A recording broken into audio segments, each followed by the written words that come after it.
If I go south, all my visions lead to horror. Millions of people dead because of me, Because you lose control. because I gain it. Yeah. I had to do that. I had to do that. Oh, got goosebumps. I got goosebumps. Hello, and welcome to another episode of Science Fiction Remnant. My name is Robert. This is Captain Chaos. And I'm down here in South Florida, otherwise known as Australia. It's Mad Imperial Scientist Ray. And we have a special guest back in the show today. Awesome. If you have not heard our episode on 65, you might not know, but we got Gary Bloom. Hello and welcome again. Thank you for coming back to our show. Thanks for having me back, guys. So I guess if you're South Florida, since I'm upstate New York, I'm North Florida. Yes. Yeah, something like that. Yeah, there you go. I think there's a few more souths though, because I'm on the other side of the equator. If you're near Connecticut, yeah, you're around there. I know my geography, bro, and the people on it. Nice. Apparently, the only difference between Florida and Australia is the length of the nose on the alligators. We call them crocodiles down here. Yeah. The only difference. See, yeah. Gary, for all of our listeners out there who have not listened to our episode 65, which by the way, why not? You haven't. Why not? But can you tell us a little bit about yourself and what you do and what you got coming? I hear there's something like a little. Sure. So what do I do? Well, in real life, I play with computers. But in superhero mode, I actually write science fiction, and so I created the Antares Ascended series, which sort of hard to say. It's a series when there was one book, but in the next couple of days, there's going to be two. So book 2 that I've been working on for months, Antares Ascended Sovereign, is about to come out and hit Amazon as a Kindle book. And just got the cover in yesterday. Very, very cool artist. And she went with like a total retro theme, which is so awesome that I think I'm going to have her redo the cover on book 1 in the same style and stick with her for everything we do because it's awesome. Nice. That's one of the best feelings when you have a product and you get a good graphic artist. Oh, yeah. It's a connection, man, that cannot be replaced with anything, for sure. And if you don't know, he's a science fiction writer, so that translates to he's a badass, you know? Yeah. And you know why we feel that way? It's because you are creating worlds. Yeah, creator of worlds. That's what I call it. It's dude, it's so much fun to do that too. I mean, I even actually I was writing up the acknowledgments this morning because I realized I hadn't done that. And I kind of call out the fact that just conversations that I've had with my daughter, my 10-year-old daughter, or if you're watching this in 11 years, my 21-year-old daughter, but my 10-year-old daughter, like she'll ask me questions about stuff. And we watch science fiction together and we talk about different books and stuff like that. And so she asked me questions and she actually makes me think like, ooh, my universe could probably have something that solves that question, or oh, I hadn't really thought about that. And it's really cool that there's stuff that I've managed to create just because she'll ask me an interesting question that sends my mind on in sometimes not great because it's 3:00 in the morning. It's, oh, hey, I'm awake and I got an idea. Which, not the time to have the ideas, but yeah, there's book 1 with the, who knows, maybe by the time this comes out, the cover might be different. We'll go retro. I mean, I can show you guys what the cover's going to look like. Yeah, there's going to be a link on the episode description for all of you out there who are listening to this episode. But if you are watching us on YouTube, which if you're not, you should, you can just scan the QR code and it will take you straight to the Amazon. But by the time this episode releases, maybe we'll have book 2. Maybe. Yeah. Yeah. Nice. Yeah, like you guys got to get copies of these, and so y'all let me know. You got comped copies coming of both books. Awesome. Nice. All right, you guys want to check Sweet. them out, and then you guys want to ask me questions. I'm happy to.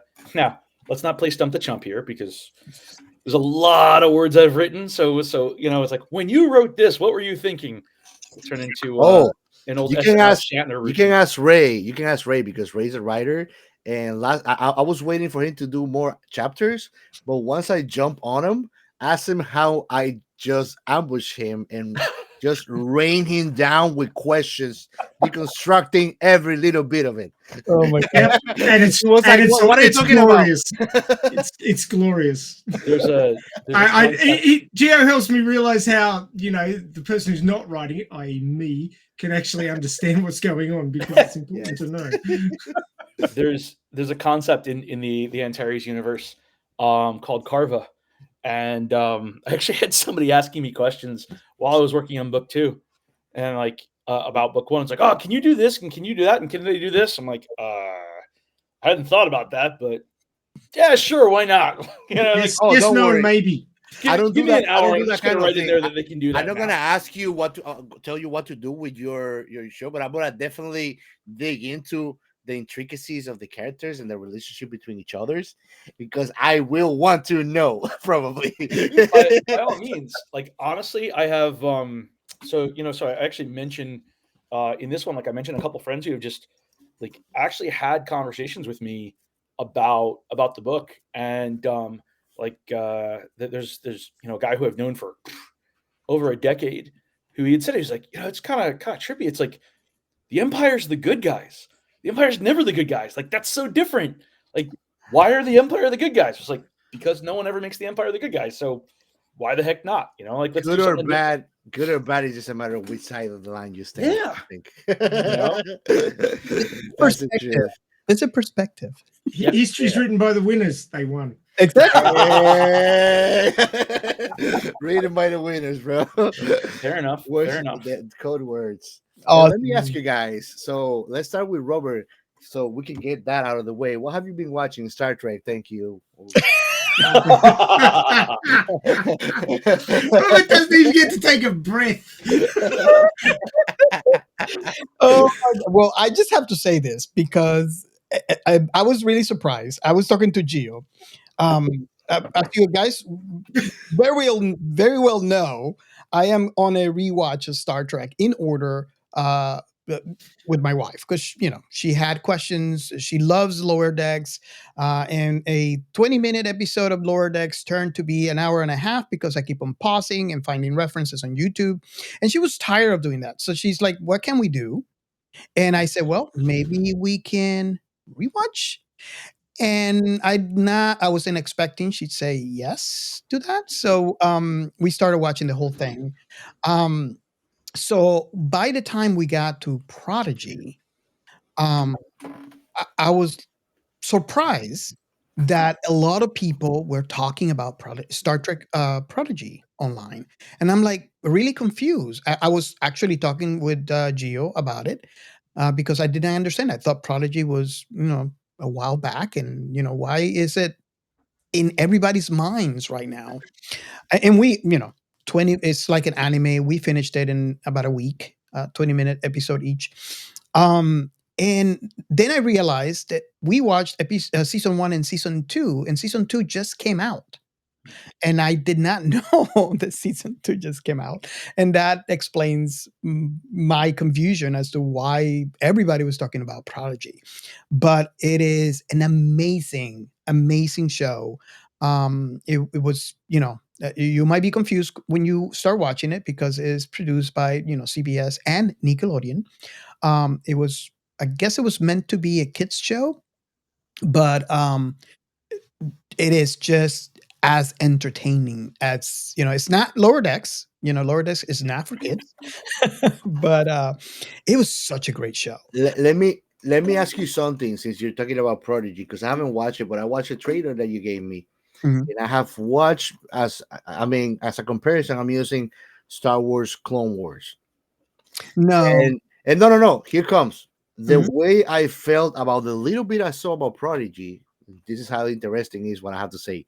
Mhm. It looks like they put a lot more background into the content of this show. When I watch Star Wars Clone Wars, even though it's great and it fills in holes and questions about the backstories of gaps in between movies and things like that, Mhm.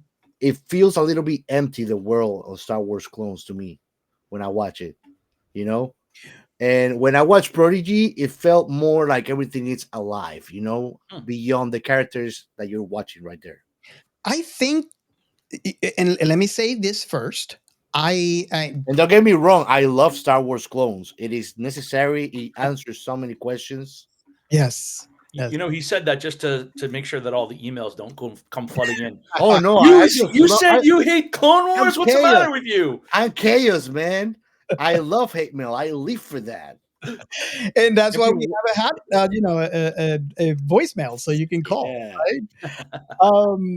Well, let me say this, right? I am the host of a sci-fi, or one of the hosts of a sci-fi show. So that is indicative that of the fact that I love all kinds of sci-fi, every kind of sci-fi there is. So it is. I guess I'm oversaying it by saying that I love Star Wars and I love Star Trek, but I think um, it is the nature of the beast. Star Wars is the way that it is, and Prodigy is actually proof of what I'm saying here. Prodigy, in my opinion, was a show that was designed for kids, but it's because it's Star Trek. It have to have all those things that make Star Trek what Star Trek is, and that's why I think that's what you notice in Chaos. There's a lot more scientific-y than it is on Star Wars, if that makes Very any word. Well, Star Wars is a little more space opera, sense. whereas Star Trek seems to be like people seem to be more into looking for the science aspect of it. Mhm, mhm, Mhm. exactly. So that's why, I guess it doesn't matter how many times you try to make a show for kids. If it's Star Trek related and it's inside that world, it's always going to be Star Trek. So it's always kind of going to have those things that adults will want to see, not just kids.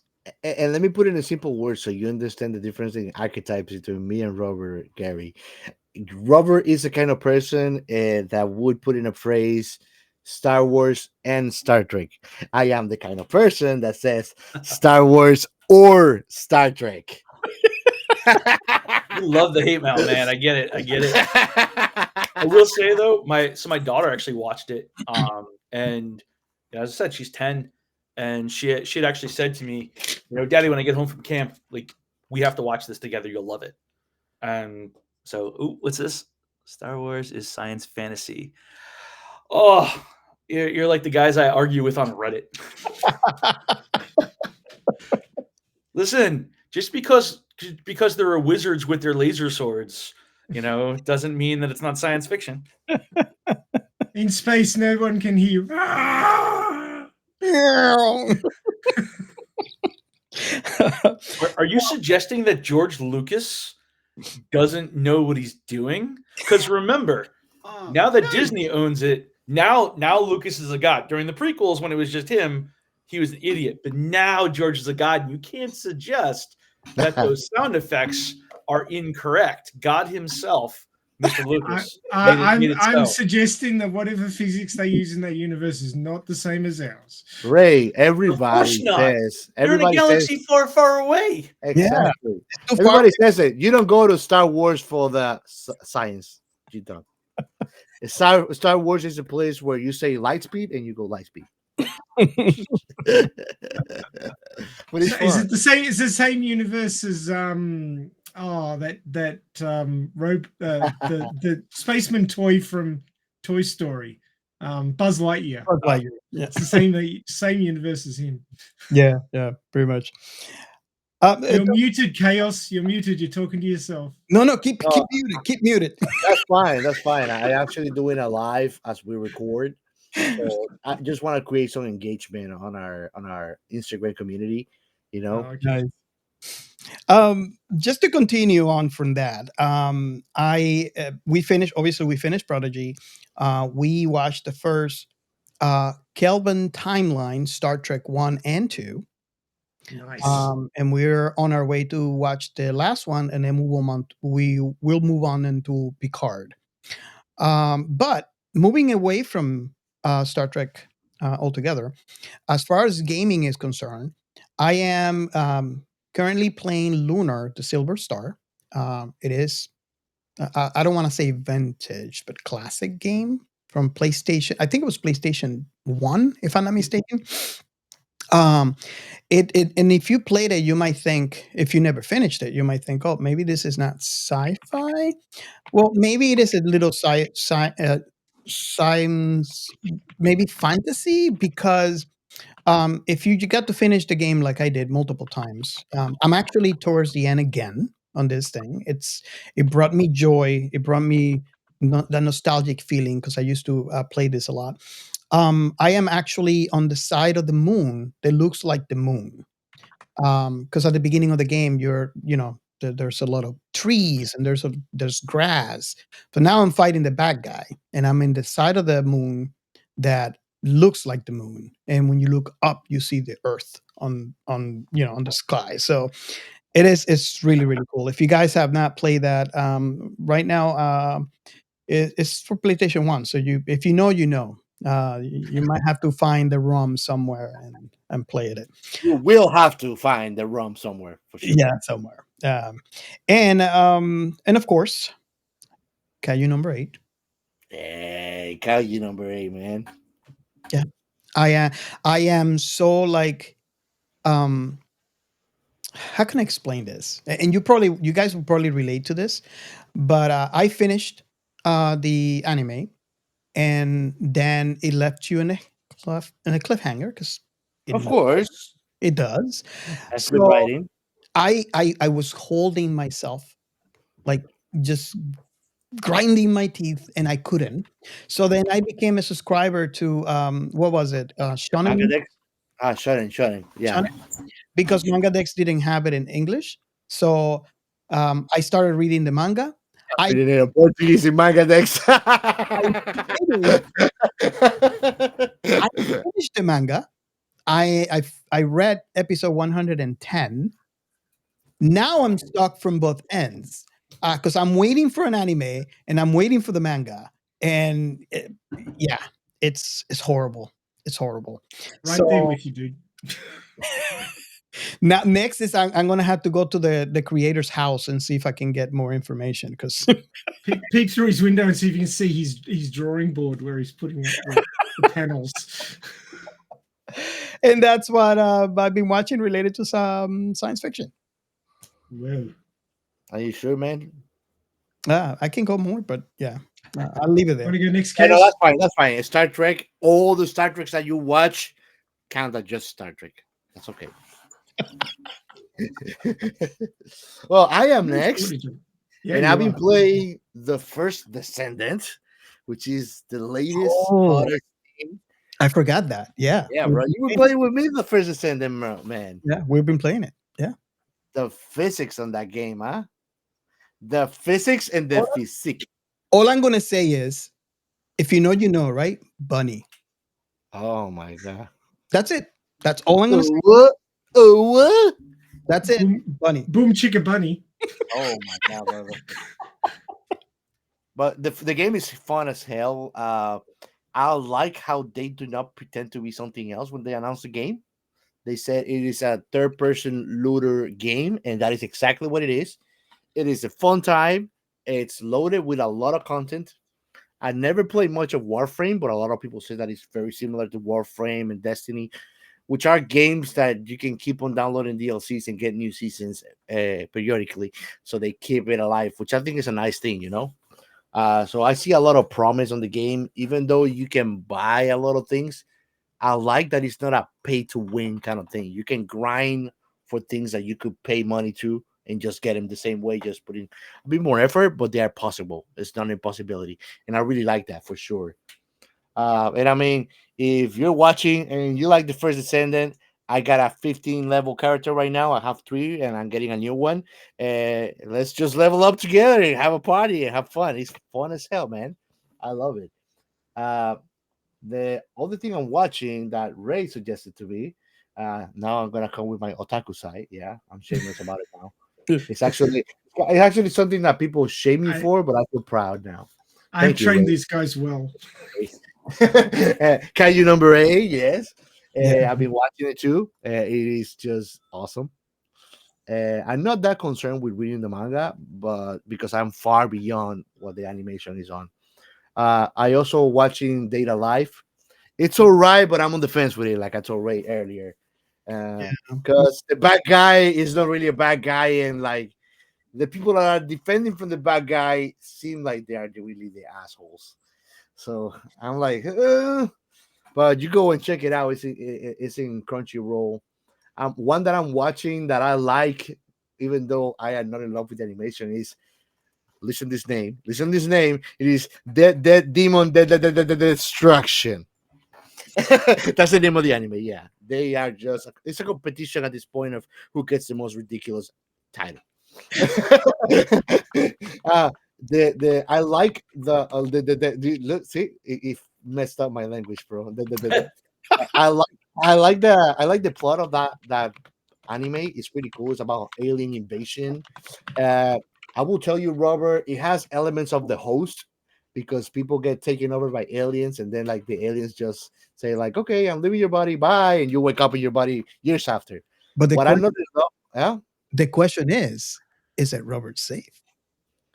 So far, I think it is right, Ray. Okay. Okay. No, Why? Because no, the two, I no, mean, it's not. the two chicks. Spoiler alert: the two chicks that betray the main character at the beginning and get shot in the face because they did it. They deserve it. It felt kind of good to see them just getting shot in the face. They're little girls and they get the shit blown out of them. And I'm not talking hentai here. I'm talking guns. So, Oh, okay. I I haven't don't think gone there. Robert would deal I well with haven't that. gone there. Um, So, right, Robert, don't watch it. I'm looking forward to that now. and one of the friend groups suddenly dies because she got hit by shrapnel from a crashing spaceship. I'm telling you, we should come up with some sort of rating system. Robert safe, not Robert safe. Well, Robert safe. Like I Robert on told you, booze safe possibly. Robert But- safe. Robert safe is gonna be a strawberry with your face on it. But, but the title, and I've been watching this one too. I put Geo onto it, but the title is a little bit epic. Dead Demons DDD Destruction. Yeah, that's That the is actual how title. you're supposed to say it. If you miss a DDD on it, you won't find it. Just kidding. Yeah. So for those who are watching Facebook, what am I saying? YouTube, you can see the ticker across the bottom with the proper title. It's on Crunchyroll. It's one of those completely off the wall, weird ass mangas that have been turned into an anime, and they've been very faithful. And you're sort of there scratching your head, going, "What the is going on?" Yes. It reminds me of Made in Abyss. It reminds me of that anime, which is cute looking and is just screwed up to the core. What's going on? So I'm watching that one. I'm liking it too because I like the drama. I love it. I seek for it. Well, you got high school girls, but one of them wants to screw one of her teachers, and he's just going to wait till she graduates. Yeah, exactly. I mean, I applaud her for doing things the right way. It's messed up because from where I come from, it's like we as kids, we want to bang the teacher, bro. And I've seen like sometimes like, oh, this teacher with the minor, and when they go to the boys, like, oh, you think I was a victim? You should have seen what I was doing there. And where is this conversation going? Nowhere. So we continue with Rails conversation. What are rails? Yeah, no So clue. the next thing that I don't know. was watching, which actually is super cute, and I think that you should watch it, Robert, is My Wife Has No Emotion, which is cute as hell, bro. It's a rom-com. Robert's safe. Robert No, safe. that's, There you that's go. Robert needed. That's Robert needed. Oh, is that above Robert's safe? Yes. That's how you gotta do it, Robert. Robert Essential. We'll call it You're Robert gonna hate me Essential. for not doing it, Robert. I started watching Silo, which is an Apple TV show, Apple TV Plus show. Thank you, Nikky. Very good. Thank you, Nikki. I was gonna put you on the shout outs, but now I'm gonna blow you a kiss right before it. And if you don't know who's dear Nikki or in bed with Nikki, go and check her out. She's first of all is non-safe for work content about people that write to her or giving uh, life their personal lifestyles, confessions and things like that, and she reads them on the show. It's very fun. It is. If you're plus 18, go and Yeah. check her out. Yeah. She is awesome. I Yep. definitely suggest it. And last but not least, I did a rewatch of Ready Player One, which I am always coming back to at least every couple of weeks because it's an awesome movie. Yeah. And we did an episode on season 1. Oh yeah. Yeah. And I mean, I love the books, man. Like I'm not an avid reader, but when it is good, I just dive into it, bro. And I just ate both of the books. I actually have the book in here, the soft cover. It is such a great read, man. Awesome. So much better. I mean, the movie's great, but it is a shame, man. Like the lack of time, Yeah. you miss so much stuff that you have from the books. Well, you would have had to do what they did with the most recent Dune, where if you split Ready Player One into two movies, then you could have actually done everything from the books. And I'll be honest, when my wife and I read Ready Player Two, our thought was, wow, it feels like he's writing this so that it will be a movie. Like it felt Yes. much more like a movie than it felt like a book. So it was very interesting. Which hopefully I'm not spoiling for too many people, but I'm kind of interested to see the Prince Planet. Oh, I would love that, man. That boss fight was like, holy Yeah. shit! Why dismiss this? Nice. Why is this not a movie already? What about you, Ray? Me? Well, Oh, okay. Well, I'm going to be boring and get on the same train as Chaos. Kaiju number 8, episode 12, English dub finally dropped. They were dropping them every week just after the premieres, but the last 2 got slowed down. I guess they had production problems. But finally, after I think it was 3 weeks after the premiere of the final episode for the season, they finally dropped the English dub. So my 11-year-old son and I sat down and watched it together, and he was all excited. He goes, "So what happens next, Daddy?" I'm going like, "You'll have to wait till season 2." He's like, "No."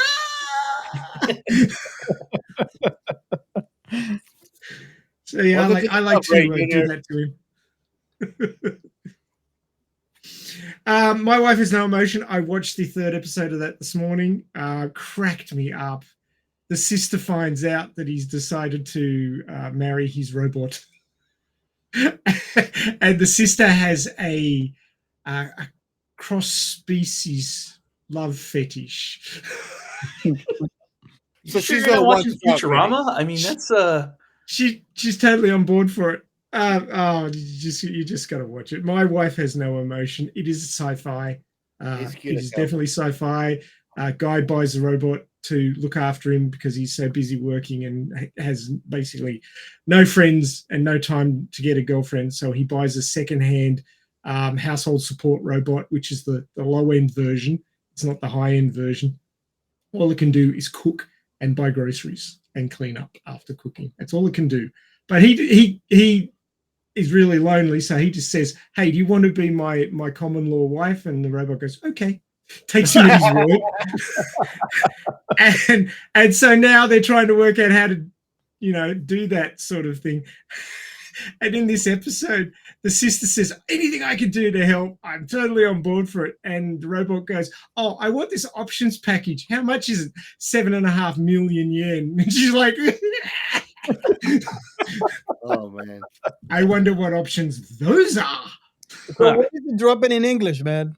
I can't wait. I don't know if they've started dubbing it it yet. It's all subtitled at the moment. Man, Read a good anime, but you should check it out. It's good. What else? Dead Demons Destruction. I'm still mad keen about that. I'm still playing Warhammer 40k Sisters of Battle on the MetaQuest. I'm getting better at reloading quickly and swapping weapons. Because it's a little bit tricky with reaching various places to do things, but I'm starting to figure it out. Oh my god! Had to fight a Chaos Space Marine Terminator. Bloody hell! those things are gruesome. So it's ramping up. So it'd be interesting to see how that one ends. And writing, not reading, I'm working on my 8th chapter of my sci-fi reality hopping novel, Reality Agent 99.9 Repeater. Nice. Hopefully you guys will get to read that soon. I think that's the one that you were giving us copies on, and I am loving it. Loving it. It's about a guy who his father quit his job and started working for this megacorp. This is in Japan, and his father died under mysterious circumstances working for this corporation. And at the funeral, a guy from the company comes to speak to him and says, "Look, we've got a job that we want you to do. We want you to take this job." And he's been unemployed because of COVID and recession and all this sort of thing. So he's like, "Oh, I don't know if I want to work for a company that was involved in the death of my father." And his wife's like, "You're doing it." So he goes and he basically gets the job because he's the only one who can do it. And then he ends up having to jump realities to try and save our reality by acting in other realities to adjust their trajectories so that we don't get destroyed. And he has a personal assistant AI fused to his soul. Fused to his soul. Yes. Well, The soul's the only thing that can travel between realities at this point. I dig it. nice. Awesome. So yeah, that's where that's going. But it's a slow slog because I love to make things complicated for myself. What about you, Gary? What sci-fi have you been watching, Gary? Sci-fi have I been watching? So it's funny because I was actually thinking about. I had mentioned to you guys before. I've been checking out Resident Alien, which has been absolutely hysterical. And then it dawned on me, it was like, oh, just before I came on with you guys, I was wrapping up 3 Body Problem season 1. Yeah. Cannot wait. Like at this point, cannot wait for season 2. Talk about mind bending and just holy hell, the way that they've written this thing. Now I didn't read the books. So like if there's somebody who's watching this going, yeah, if you read the books, you'd know. But oh my god. And it's like, I mean, what did they do? I think they only did 8 episodes in season 1, and yet you end up with like 7 twists throughout the series. And it's just been I'm thinking it was like, wow, okay, didn't see that coming. Oh, again, didn't see it coming. And so it's been brilliantly written, it's brilliantly acted. You know what? There's an actor in it, and I don't want to do any spoilers for anybody who hasn't seen it yet, but who is that? I was like, wow, I remember this guy from another movie that I had recently watched, and he wasn't that good in that other movie, and I'm not going to mention the other movie, but now I've realized it was the people who wrote the other movie because he's outstanding. So, and no, I'm not talking about Benedict Wong. He was good in both, and the writing was good. Please don't hate me, Marvel people. I do love my Marvel movie. But yeah, like absolutely killer. And so that's been a thing that I've been hardcore binging, along with going back and, like, you're talking about rewatching. I've been rewatching Superman the Animated Series just because why not? And was actually remarking today, I think I was talking with some folks on Threads about the fact that it's like the voice cast that they had for that was remarkably amazing. And so just kind of went back and rewatched that. And for those who know the book series, speaking of Threads, I've been going back and rereading Dragon Riders of Pern. And you see, I learned that in college. I was a DJ for a little while on the campus radio station, so I learned about a segue. But yeah, rereading Dragon. I mean, honestly, I had forgotten some of the stuff in that, so I'm glad I'm going back and rereading that. And as we said before, on the writing side, book 2 of the Entire Descended series is about to come out, and I'm already back outlining the book 3, which is going to be a lot more about the gladiator stuff that goes on, the arena fighting. And so as I mentioned before, the 3 of you may have to end up as some gladiators and we'll see if you guys are thinking. Gio's got his sword ready. Bring it on! I am ready for the arena, brother. I'm gonna have to send you a copy of the book so that so you have the right weaponry. Nice. Oh, dear. Funny because now you're talking about gladiators. My very first vehicle, it was a Honda 1995. Its name was Gladiator because it was all beat up, but it worked great. Dude, I actually created a game in the late 90s, early 2000s called Glad Sport. And it was all about like gladiator. I mean, this was early web days stuff. But Oh, nice. I coded that whole sucker up, and I thought it was holy cow. Oh, nice. That's a berserker sword. Yes. Nice. That is awesome. Nice. It's plastic though, so it's going to die in the first Now swing. you just need. I would like to see you on that suit, though, Ray. The I don't think I'm going to put that on. We're going to suit. You would look good on it. Only you would say that, Jared. Hey, from here down, bro, no complaints. I might just put it back in your head. So, Robert, Have to moving do- on. I think that is a nice segue, right? Yeah. So segment, please. Moving on.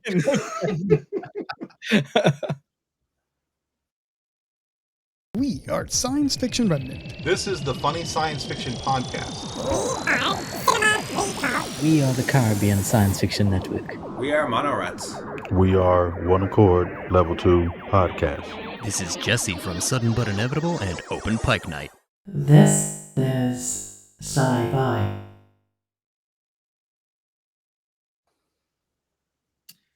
So this is sci-fi. What is it? If you've been listening to any of our other episodes, I'm sure you know by now, but if you're new to the show, I'll give you a quick rundown. So this is sci-fi is a hashtag that was created by ours truly, not that way, Robert, over there.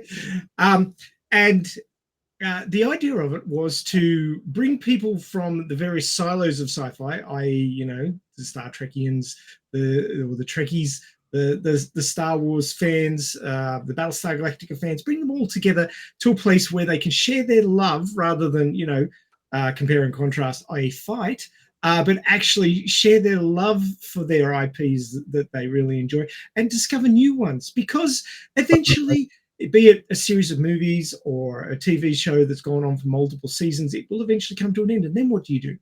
Mm-hmm. Well, you can write your own, but that takes time.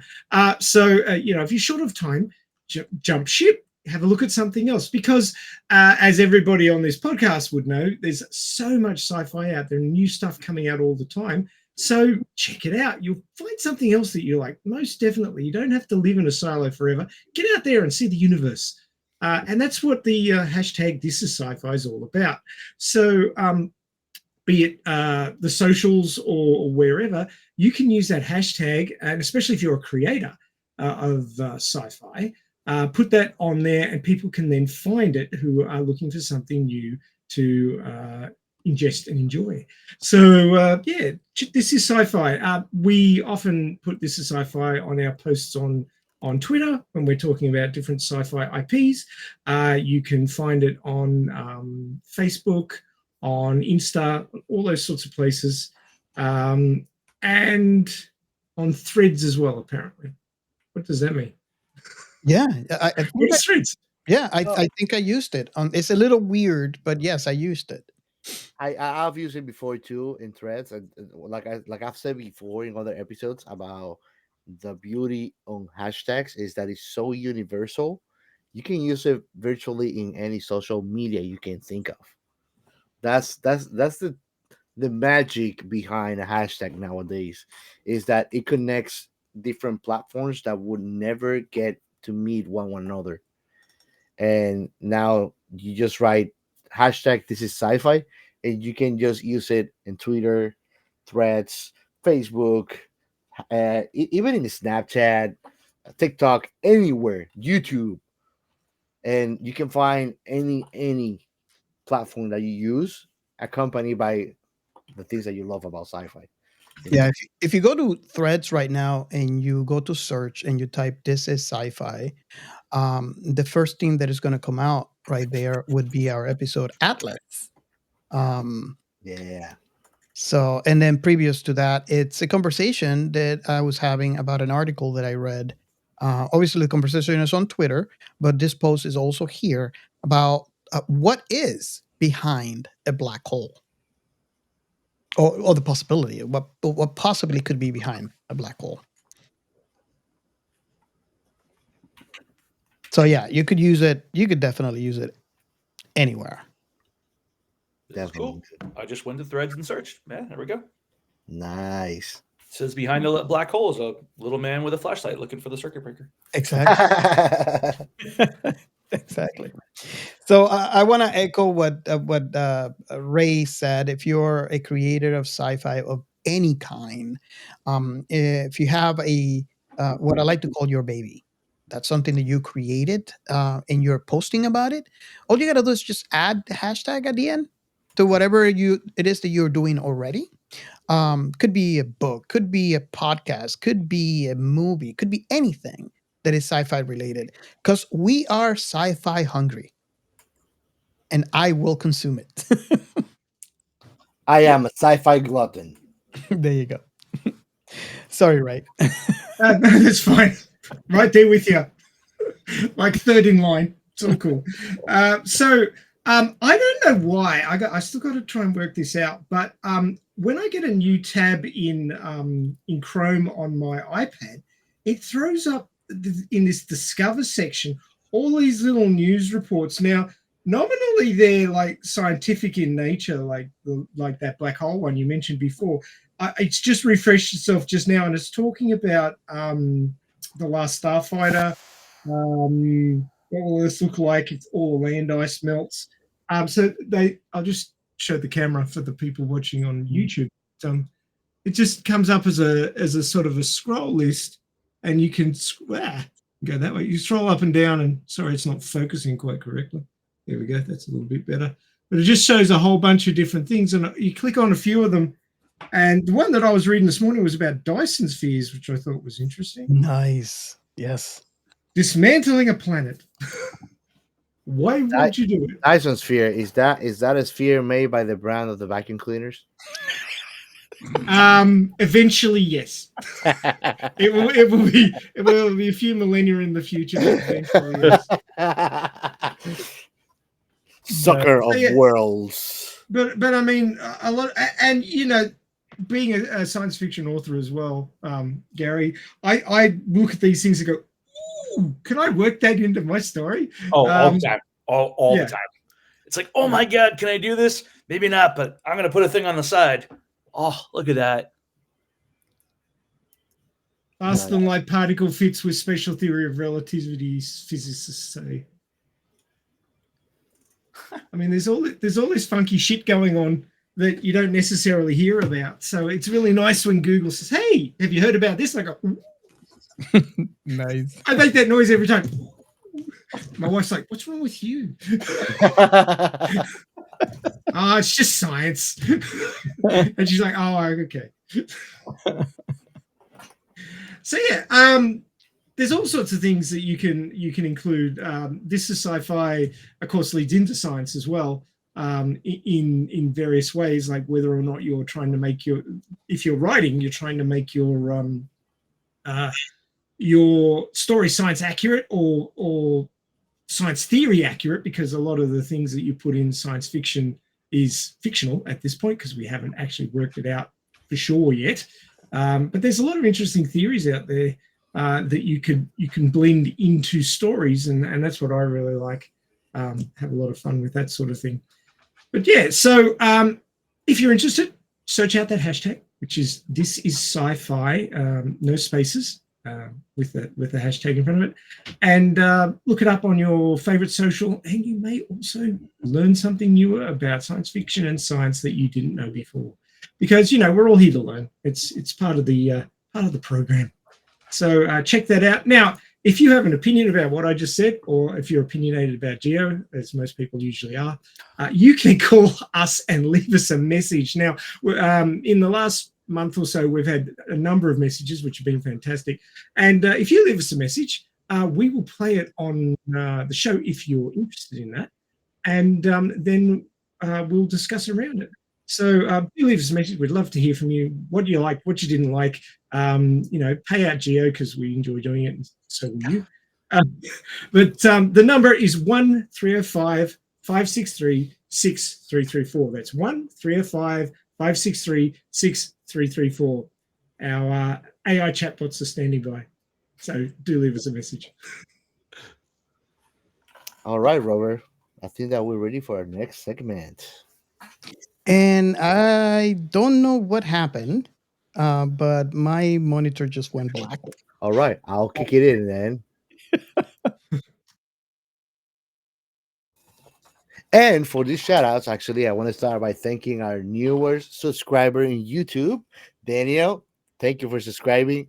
We do hope that we like what we got in the channel. And I want to see you engaging on it. Let us know what you think about what we say. Joining the conversation with your comments. Let us know any questions you have, any input about what we cover. We want to hear from you, man. And if you're listening right now and you haven't subscribed, what are you waiting for? Go for it. Keep that like, share, and subscribe. And let's keep on bringing cool and great content. Next, I want to bring also a thank you for Twist My Arm podcast, which are friends of ours. They are content creator. Actually was in their show. He usually is on Twitch, but he's also on YouTube. And we were playing Star Wars Hunter, which is a pretty fun game, man. It's kind of like a shooting team versus team game. Robert is not such a PvP guy, but I am. I love the trash, the smack talking, and everything. So it is fun as hell. And we were just playing that. We had a great time. Next platform is Twitter X. The Heretical Sayyadina was having a fun conversation about an article on black holes. Something interesting in the tweets. If you want to know more, you just gotta go and check it on profile to join that conversation. If you want to find her tag, it is Sayyadina Heresy with double Y. Sayyadina Heresy, which it's actually kind of curious that name because what we're covering today is about that exactly. Next on Twitter, we have Sharon, and you can find her tag at Sharon L33940258. I'm getting good, Ray, on reading those names. You are. Blank. I'm learning from you, man. I'm getting my ABCs. Put a little star on my forehead, man. Thank you for your support. We are glad that you enjoy the content, and thank you for sharing it. You are awesome. On Discord, we had actually I think like a raid, man. We had a lot of people joining on Discord. I like it because that's where we are lively. I mean, that's where I'm streaming my games. We're always just talking about stuff that we like in there most of the time. That's where the live action happens. First, we have Lauren Smithy Smith. I like that. Smithy Smith. We got also Jen.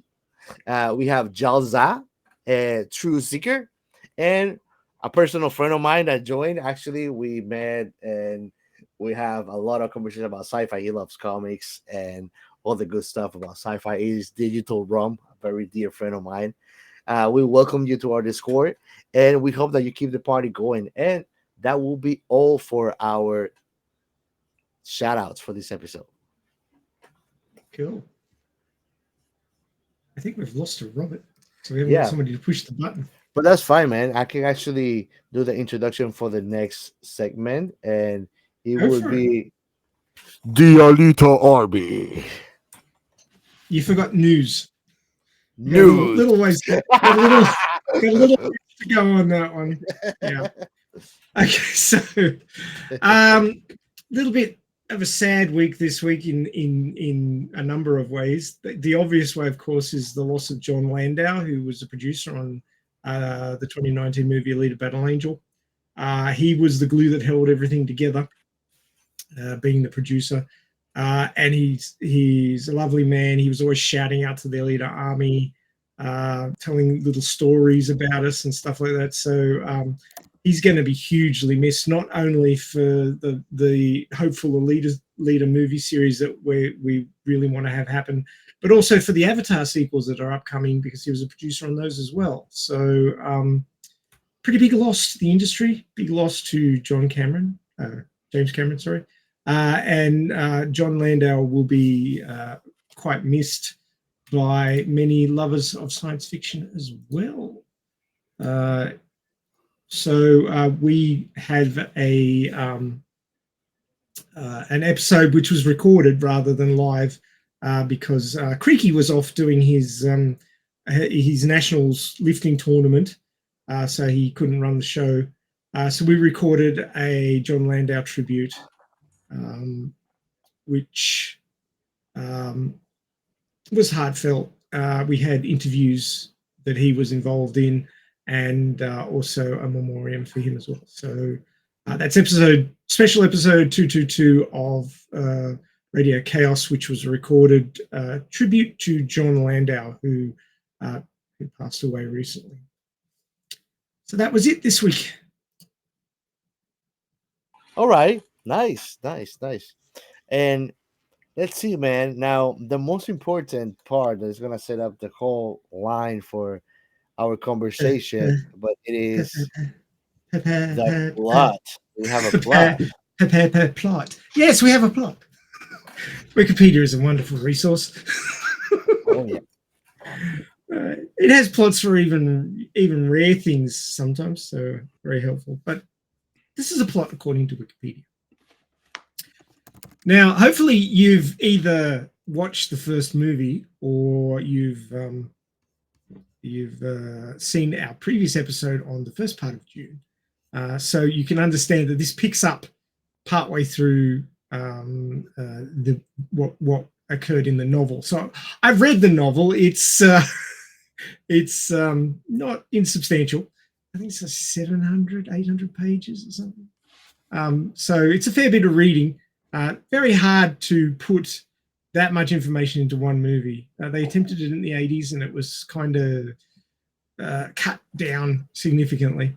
So Villeneuve took the smart approach and split it up into two movies, which makes a whole lot of sense. Basically, this starts out following the destruction of House Atreides by the Harkonnen, and we get some Princess Irulan time. The original movie had her narrating, but this series doesn't. This series of movies has her showing up with her thoughts. She's the daughter of Padishah Emperor Shaddam IV, and she's journeying her father's betrayal of the Atreides. On Arrakis, Stilgar's Fremen troops accompany Paul Atreides and his pregnant Bene Gesserit mother, Lady Jessica, to Sech Taba. Some Fremen suspect they are spies, while Stilgar and others see signs of the prophecy that the mother and son from the outer world will bring prosperity to Arrakis.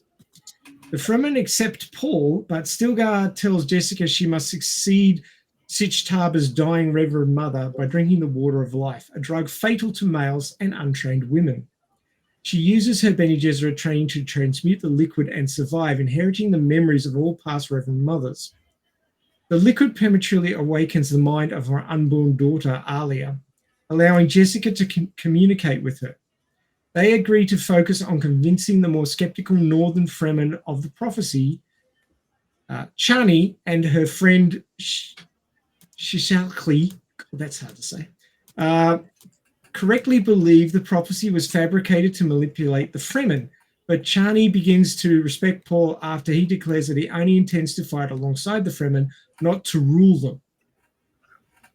Paul and Chani fall in love as Paul immerses himself in Fremen culture, learning their language, becoming a Fredekin fighter, riding a sandworm, and raiding Harkonnen spice operations.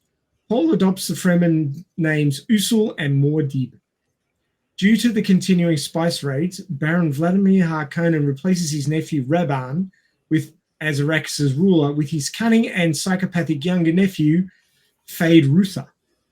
Lady Margaret Fenning, a Bene Gesserit, is sent to evaluate Fade Ruther as a prospective Kwisatz Haderach and secure his genetic lineage. In other words, boning. Jessica travels south to unite the Fremen fundamentalists who believe most strongly in the prophecy. Paul remains in the north, fearful of his visions of an apocalyptic holy war, which will come to pass if he goes south as the Messiah. And that links to our quote at the beginning. During a raid Holy on... War of Worlds. Yeah. It has such a grand name, man. During a raid on a smuggler spice harvester, Paul reunites with Gurney Halleck, who leads Paul to the hidden atomic warhead stockpile of House Atreides. That's handy. Hey, come over to my place. You can have my nuclear stockpile. It's like, okay. Kind of useful, really, when you have waging intergalactic holy war. That's what she said. So Fade Ruther unleashes a devastating attack up on the northern Fremen, destroying Sich Taba, killing Shishariki, and forcing Paul and the survivors to journey south. Upon arrival, Paul drinks the water of life and falls into a coma. This angers Chani, but Jessica compels her to mix her tears with the liquid, which awakens Paul. Now pressing partial clairvoyance across space and time, Paul sees an adult Alia on water-filled Arrakis. He also sees a singular path to victory among all possible futures, and that Jessica is Baron Harkonnen's daughter. So basically, his grandfather is the guy who's trying to kill him. Nice family. Kind of reminds me of the Skywalkers. Yeah. Don't you think? Yeah. Yep. Yeah, it was practically just a big family dispute. Yeah, pretty much. Yeah, right? Paul meets with the Southern Fremen War Council, galvanizing the crowd by demonstrating his ability to discern their deepest thoughts. He declares himself the Lisan al-Giab and sends a challenge to Shaddam, who arrives on Arrakis with Urulen and the Sardaukar. And as Saddam chastises the Harkonnens for their failures, the Fremen launch an offensive using atomics and sandworms to overpower the Sardaukar. Paul executes the Baron and captures Shaddam and his entourage. Meanwhile, Gurney leads an assault on Arrakeen, intercepting and killing Rabban. Paul challenges Shaddam for the throne and, to Chani's dismay, demands to marry Irulan. Previously summoned by the Baron, the Great Houses arrive in orbit, ready to invade the planet, but Paul threatens to destroy the spice fields with atomic weapons if they intervene. Fade Ruther volunteers to be Shaddam's champion, and Paul kills him in a duel. Irulan agrees to Paul's request for marriage on the condition that her father lives. Shaddam surrenders, but the Great Houses reject Paul's ascendancy, so he orders the Fremen to attack the orbiting fleet. As Stilgar leads the Fremen onto the captured Sardaukar ships, Jessica and Alia reflect on the beginning of Paul's holy war. Chani refuses to bow to Paul and departs alone on a sandworm to be pissy off in the corner somewhere. I added that last bit because I didn't like that change. But anyway, we'll get to that. Yeah. Thank you. And where's part 3, man? I think that it's gonna come a part 3 because they showed. I think they already said they're filming it. Yeah. Nice. I heard there were problems. I heard there were problems. That yeah. Not indeed true, but I heard there were. But, they'll keep trying. So how visually impressive was this movie? My God. I saw it in an IMAX cinema in a recliner, and I was like, wow. It was very impressive. And, I would have to say, I am still a huge, huge fan of the original, what I like to call the original 1978. Yes. Huge fan. Actually, we bonded, Robert, over me getting you the special editions of that. Yes. Because, and for all of you who were not part of the Bondage. you guys should be. You should join our Discord for that.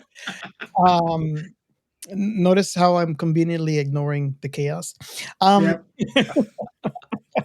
I know that. Bondage. When I went to the theaters, it was I mean, I remember there was an intermission, which I never heard of that since like the 50s.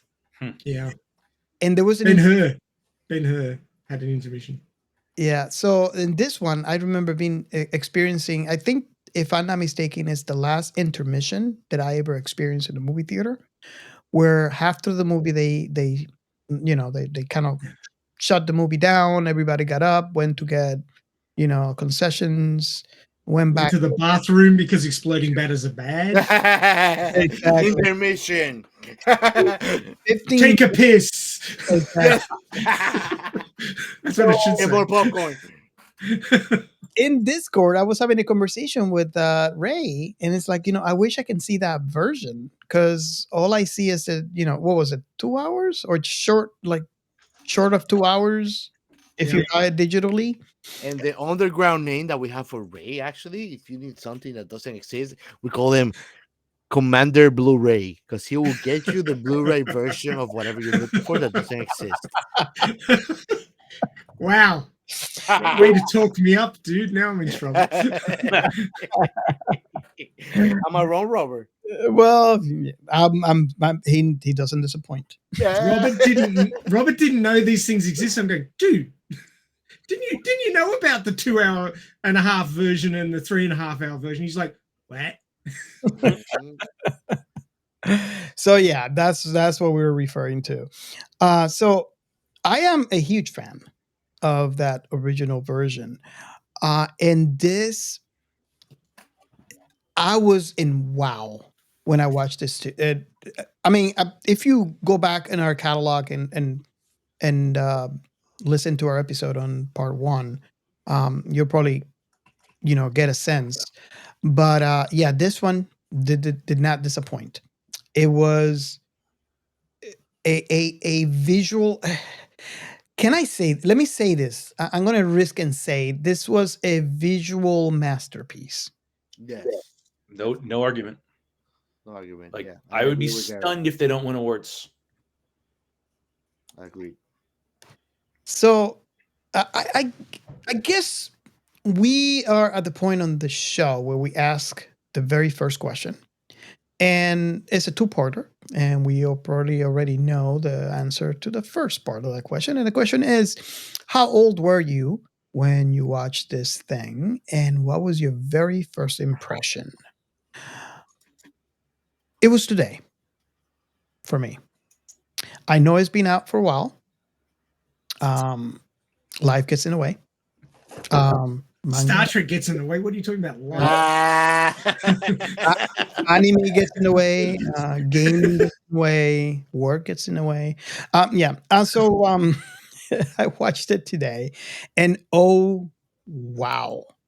I tried to get you to go and see it in the cinema, and you just didn't listen. Well, I couldn't make it happen. Yeah. I don't know, man. I correct me if I'm wrong. Just jumping out of the train right now, off the rail completely to a mountain somewhere far away. But I think that I don't want to say that cinemas are dying, but I feel like they are, because the access to media being so easy, there's sometimes not the need to go to movies when you can do it from the comfort of your house with a big screen, with the people you love, and you don't have to go out. I am not going to deny the fact that it's great, the big screen and the experience, IMAX. I won't say no to that, but I think that it's changing for sure. I'm not going to deny that it's actually changing. I mean, you could see how there's less people, but the experience is completely different. Yeah, absolutely. I think that's the only thing that can't be matched so far. The thing is, it depends on what you're going to see, right? So, like, I watched what was it? I watched Oppenheimer the other day, and that didn't need to be seen on a big screen. Meanwhile, I went back, and because I hadn't really seen any of the new Planet of the Apes movies, so I went on Hulu and I watched all 3 of them. And I mean, That one you wanted to see on the big screen. Yeah, it was like a decent sized TV, but man, I wish I had gone to the theaters to see those because like it would just be so much more, you know. And look, I understand it's expensive to go to a movie, and my wife and I kind of talk about our like we've created our own rating scale when it comes to going to see movies. It's like, is it worth Friday, Saturday night money? Is it worth matinee money? Or is it, hey, it's going to show up on Max or Netflix at some point eventually, and we'll get to it, you know? And so like usually for the DC and Marvel movies, for the Star Wars movies, and definitely for the Dune movies. I mean, like it's so seeing visceral. that just how grandiose it is. Honestly, when and this happened in the first movie too, when everything opens up and you see like just the scale, it reminded me of sitting in the theaters when I saw Jurassic Park. And like just when they have the brontosaurus neck and you're going up and up and up and up. And like it's just like when they're out on the field and you're seeing all of the ships and how ginormous they are. And like while they're battling and you see them like hiding behind the different parts of the what was it? It was I think it was a spice factory. Yes, that they're trying to destroy. Oh, that scene was amazing. It was incredible. Yeah, and I mean, listen, I rewatched it again on Max, just because like I'm a Dune fanatic. I mean, I don't think that's a surprise, but like it just wasn't the same on a TV screen in my house, you know, sitting on my couch with distractions that could come. And that's a movie that you have to see in the theater. And there are movies that need the theater experience. And I mean, like if the third one does come out, I'm absolutely going to be in the theaters, and there's no way I would not. You just can't for the scale of it. Agreed. I was the same. I went and I saw the first one at home, and I went, crap, I need to see this in the big screen. So when the second one came out, I went whole hog. I went recliner seat, max screen, Senior bistro. Give me a sandwich. Yeah. I didn't go that far. I took my own food, but because it cost an arm and a leg to eat. Yes. But just lying back there, looking at those fireworks on Getty Prime, where everything was just black and white because the sun was so bright. It's like amazing. Oh yeah. It's like now. And I mean, let me ask you, Ray. Let Yeah. me ask you, Ray. Those macro shots, like the compressor that calls the worms in close up in the desert, in the big screen, that thing like most rub you away. It's like the rapture of audience. Like the thumping, and when it comes down, you see the sand around it go. Yes. Yeah.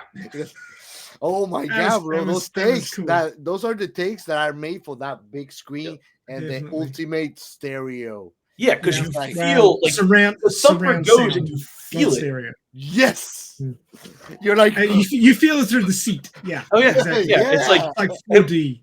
What's funny is like my wife had never read any Dune stuff before.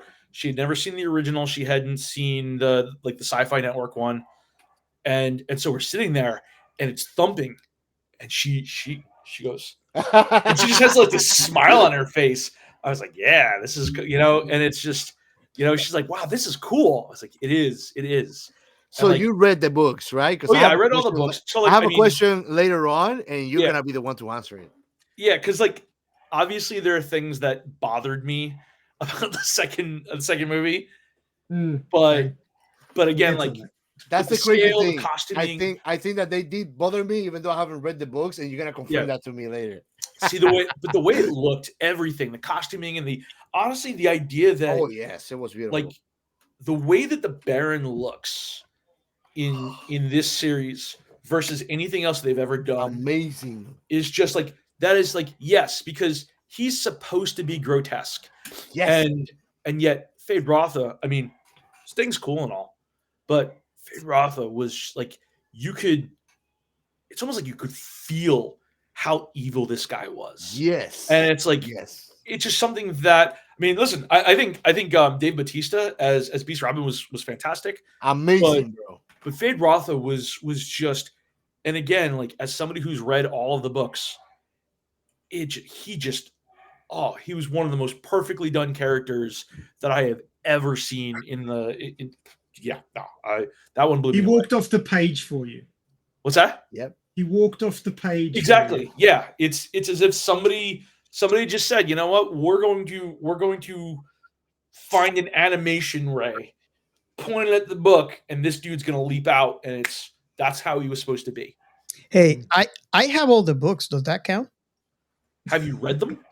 No, I have them. You have them. I have them all. I've read the first one, and I tried to read the second one. The second one's a little tough, honestly, but you got to get to God Emperor, which I don't know if they're going to keep making them. I kept honestly, I sort of wish that instead of being movies, they had done like a streaming series, an Amazon or because because then you could to do it all in 10 episodes per book. That would have worked out really well because God Emperor to me is the best in the trilogy, in the series. But I think it's 11 books, right? It depends on who you talk to. It's kind of like a John Carter from Mars kind of thing. Yeah, right? like I've read every Dune book, and there are people who go, no, just no, and like people who hate his son and hate KJA, but I've read everything that they've cranked out in the Dune universe, and so there are issues with the second movie, but it's the most visually stunning thing I've probably seen, like I said, since Jurassic Park. Just before we walk away from that topic, I just wanted to add a couple of little things. So I saw Alita Battle Angel in the cinemas 10 times, and I was stunned 10 times. Really? It's one of those movies that you're talking about where you've got to see it on a big screen. Yeah. That's what's called an addiction. That's what's called an addiction. Yep. Don't deny it. I will not get a denial. I do agree that that's one of those movies. That was one of those few movies that every single time. And the other thing I wanted to say was the very first Jurassic Park movie. I was in the 4th row, in the middle, because why not? And when the Tyrannosaurus Rex turned around and howled at them when it started chasing the car, I nearly ended up in the lap of the person because I was just like, kind of like Robert when he went to watch Logan's Run and the flood happened. Yes! If you guys have not watched that, if you guys have not listened to that episode, you should. But I think I was 7 or 8 years old, and when the cavern flooded, I went on top of the seat on the theaters because I didn't want to get my feet wet. Which, by the way, I have no excuse. I was 20 and I still had to get away from the fucking Tyrannosaurus. Let me tell you a story about the Jurassic Park, because I took my daughter as a parent at the time, because the movie, I don't know if the marketing was correct, and it was in the news in Miami. And this is how I knew that I wasn't wrong in it, but it was everybody assumed it was for kids. There was Barney the dinosaur. Barney the dinosaur. Barney wasn't in that one. Exactly. So he might have been, but it's probably in the stomach of one of the dinosaurs. Exactly. So I didn't feel bad because when I walked in, I was not the only parent there. It was filled with kids. Oh yeah. Was this a matinee? No, this was when it first came out. Was it a matinee? Was it the very first, I think it was like, the first day they would release it. And I was there with my daughter, my, Katie, for all of you who. Oh man, Katie. really, really young. Really, really young. No. Here's the thing. Here's the funny thing. The first time that the dinosaur chomped on someone, I remember seeing kids crying, yelling, screaming, running, parents covering the kids' eyes and running out of it because they wasn't expecting that this was not for kids. And I turn around, and what is my daughter doing? She's on top of the theaters clapping. Nice. And I'm like, oh my God. What have I created? And until No, no, no. He didn't think why he created it. He was like, "What the hell do I have for a kid?"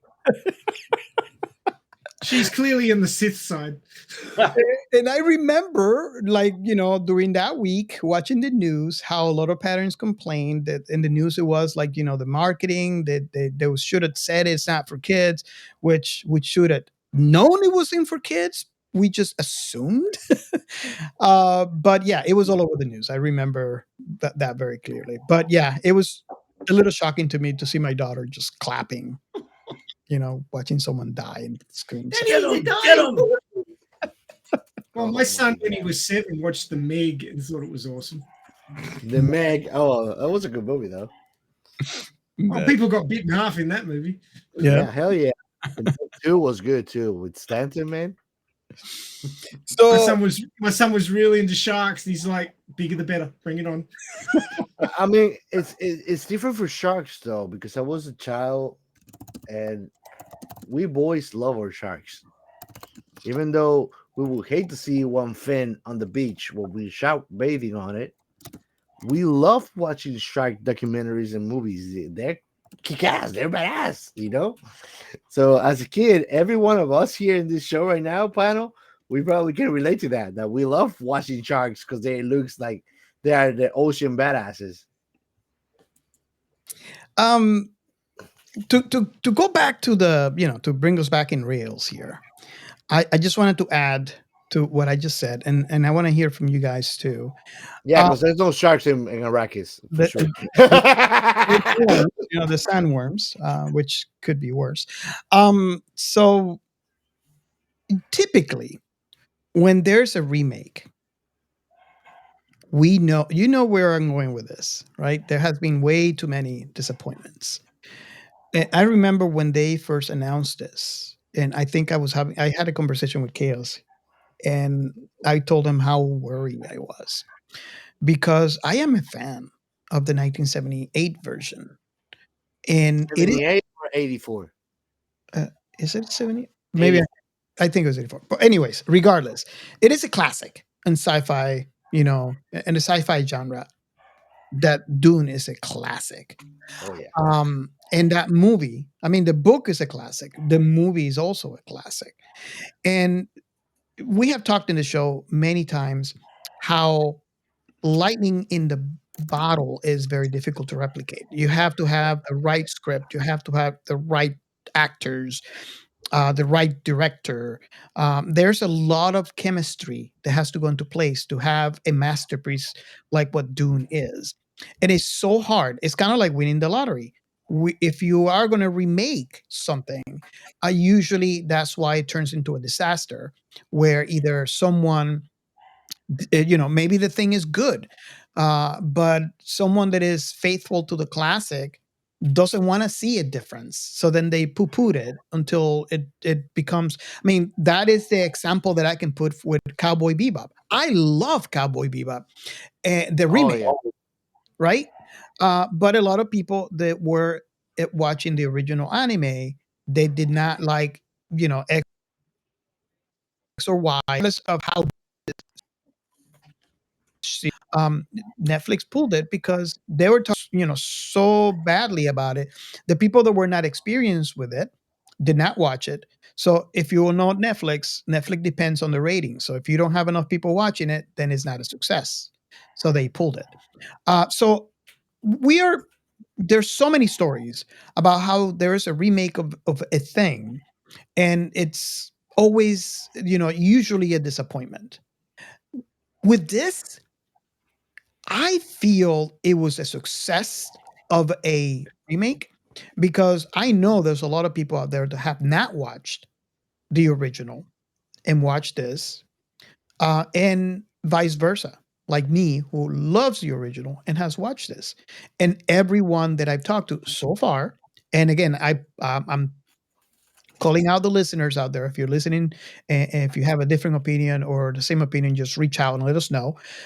This was a success. Financially, it was a great success. Budget of 190 million, box office of 711.8. Wow. So it was one of the more successful movies this year. Absolutely. And I mean, they grabbed a great franchise, and I actually want Gary's confirmation on this because this is how I felt about it. But the moment that I saw Alia Atreides on a vision, that's when I knew there is a third movie. Yeah. Right. Right. Confirm it to me because I was like, yes, there is a third movie coming. All right. I mean, you better kill me if there's not a third movie coming. No. So yeah, I mean, there's got to be a third movie. The one area that it's gonna so let's say, love the books. Actually loved, and I looked it up. It's 1984. Love the 1984 version, Mhm. and really love these. But like, love these. My one major issue, all right, and for those who haven't seen it yet, and you're waiting for the sleeper to awaken, you know, where you may get a little bit upset is Alia is never out of the womb during the movie. Yeah. You know? Yeah. And so yes, she's a vision, Yeah. and like you're seeing the vision of the future, but They compress several years down into several months. yeah, and like, you know, spoiler alert if you haven't seen the 1984 version yet or read the book that's been out even longer, but Alia is supposed to kill Baron Harkonnen, and like mentions like, hey, you know, refers to him as grandfather, and so like it's like the intertwining, you know. So I'm glad that at the very least they showed the vision of the future, and I'm curious how she's going to come and be involved in that, because she's supposed to be like this abomination. They even they referred to her as being an abomination, but she's not born yet, and so I think that was the only thing that threw me off. But like the sheer existence of her, and I'm glad they. One of the things I actually got afraid of towards the end was that when when it was Paul who killed him, I said, "Oh no, I don't want them to kill her off so they can wrap the whole universe up in a nice tidy bow and say now we don't have to make a third one." So I love the fact that they kept her in that so they can kind of still keep as true as possible to the next one. And I really hope there will be a next one. I mean, honestly, I hope they keep making these until he just gets tired of it. But I mean, it was, if you're going to have to make a change with so many of the things that are out there, we were talking, you know, about Ready Player One, right? With all of the things where it's so hard to stay true to the source material, they made so few changes. And even though that was a significant one, the fact that they still tied it back and said, we can still go forward, we can still do the next movie, and we can still, you know, like we can keep, like they can keep on going all the way to God Emperor. Please, come on. I mean that was a great comparison that you brought Ready Player One as a comparison, because I mean they took away on the movie the importance of Karen Underwood and her involvement as a replicated AI in the actual main arc of the story. Yeah. And, you know, and like great stuff, like a lot of the Ring references that we didn't get to see a glimpse of it in the universe, you know. So I totally get that. I will say, like, them placing the importance on the worms and showing you how different, how significant they are in the scale. Like that was one thing that and again, love the 84 version, love the Sci-Fi Network version, but this is the first time that I felt that they truly showed you, like, these are the sandworms, these are the destruction that they're bringing about. And like, for the war to launch the way that they launched the war, and like, again, it's like you have to take that to the next film. You cannot leave that hanging. Only the most horrible movies of all time that are never getting a sequel are the ones that leave you hanging like that. And like, it had to go this way. So you know what's the beautiful thing about the worms? You know what's the beautiful thing about the worms? In this world full of technology and warfare, they bring an element that is beyond the reach of technology that cannot be beaten by it. And that is like, and he gets harnessed by men, by the Fremen. Yeah. Well, we have to Google it. Yeah, that kind of seriously. Well, because those sandworms need cookies. They do. Yeah. Cookie. But like, You see them yelling it. but that's the thing. You know what? Why I think this was done so well is that for Dune, it's not like, and maybe that's part of the point, right? Like they talk about it's not technology, like it's desert power, and so the story around it and the fact that it is so stripped down is such a significant element of Dune, and like I was when I first heard they were doing, they were going to remake it. I don't know about any of you guys. I was a little nervous they were going to try and lean too hard into technology. Yeah. And the fact that they held true to, like, and maybe we should be listening right now. You shall not make a computer in the image of a human's mind. But I mean, there's lots of warnings. You could go for anybody who's listening and watching. You can go through the entire catalog of the show, and you'll see there's lots of warnings. But Skynet's on its way.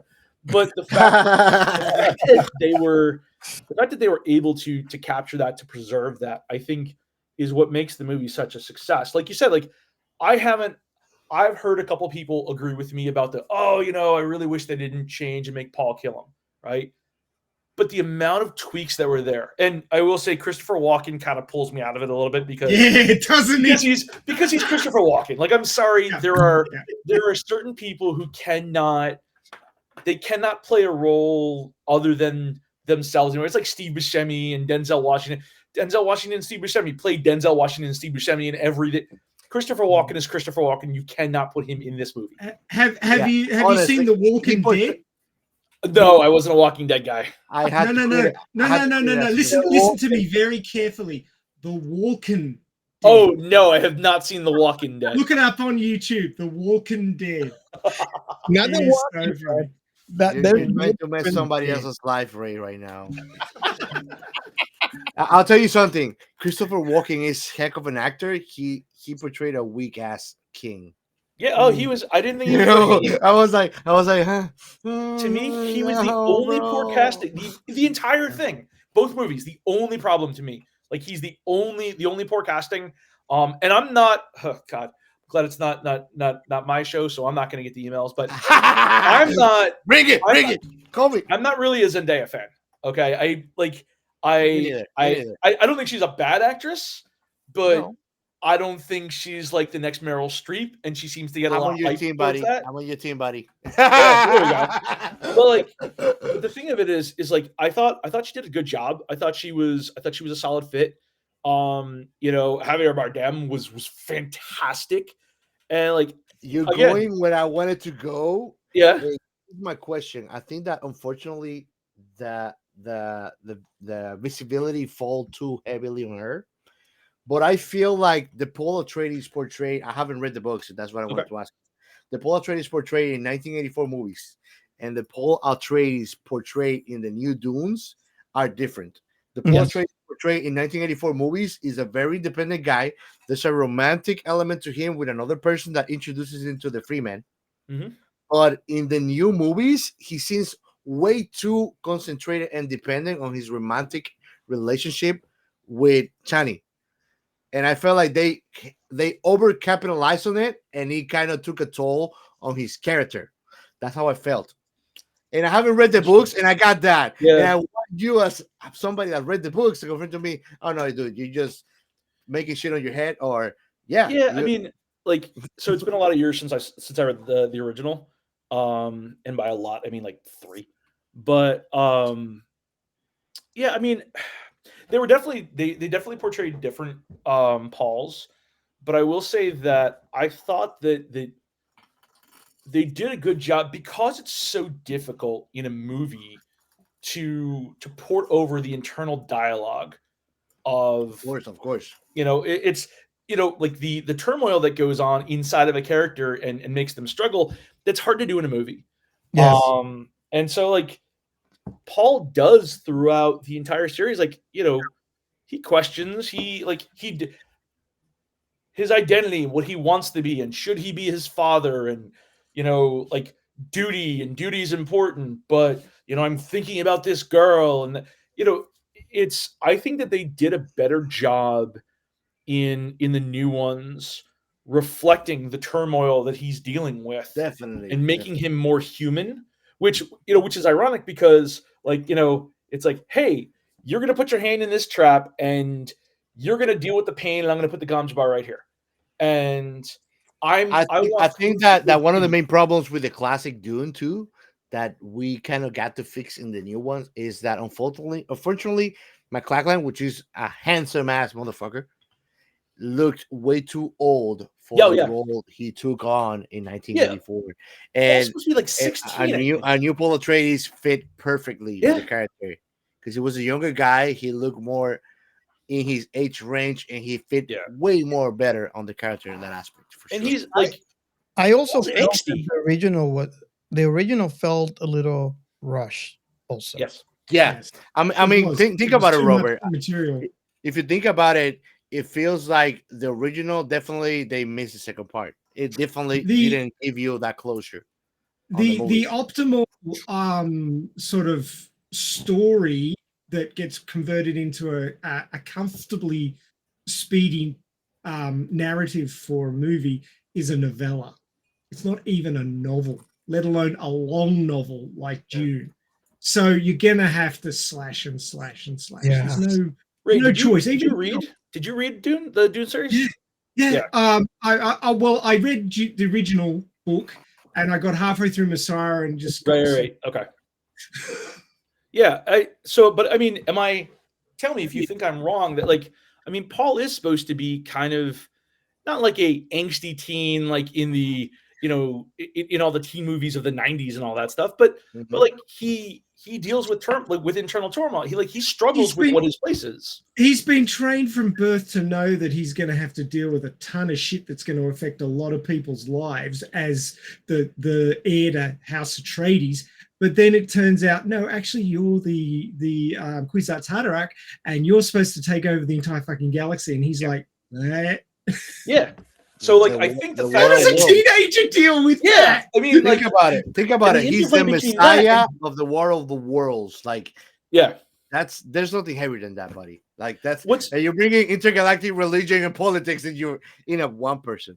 Yeah. I need to confer with somebody older. That's not going to work. There's nobody who's been through this. Yeah. I'm trying to remember if they had even mentioned, like, because there's things you always lose something, right? Like even with splitting it at two and making each of the new Dune movies, 18 hours long, like they still lose a little. Like I don't think they mentioned like the Orange Catholic Bible, and the fact that the Bene Gesserit like create their own religions and stuff like that to manipulate people, right? So that's that's a big part of the series. But they don't not only create their own religion, but they meddle into politics to try to. Yes, they want to think that they can control it, and but then. Like to kind of go back to your to your question about like the next movie and all that, and I think you start to see it at the end of 2 is because at some point Paul kind of comes into the now I can see everything, like and the visions are just coming fast and furious, and like he starts to shed they're all family. Yeah. But he starts to shed the whole the teenager angsty thing.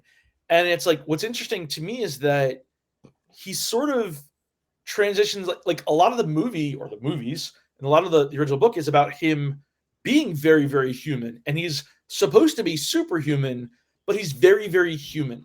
And at the end, he sort of starts coming into this idea of, no, I'm Superman. And the next movie, which should take you, into the next book, is him basically coming to terms with, that's right, I am the end all be all, and and so I kind of want to see them continue that and take it into that direction. I'm hoping that's what's going to happen, because you don't, and now I will return the question to the elder statesman. You don't get that aspect, that transformation in the original D84 movie. Do you? I mean, do you agree? Well, here's the thing. I think that the way that the fight goes on with Fade brings you back to ensure that you don't fall into the belief that Paul Atreides it is this all virtuous messiah that accepted his role and he forgot about his humanity. I think that fight draw that line, Yeah. because when he started accepting who he was, you might think, okay, now this guy is not Paul Atreides anymore. He just let whatever intercede him, and he is in a freaking power trip, and he's not him anymore.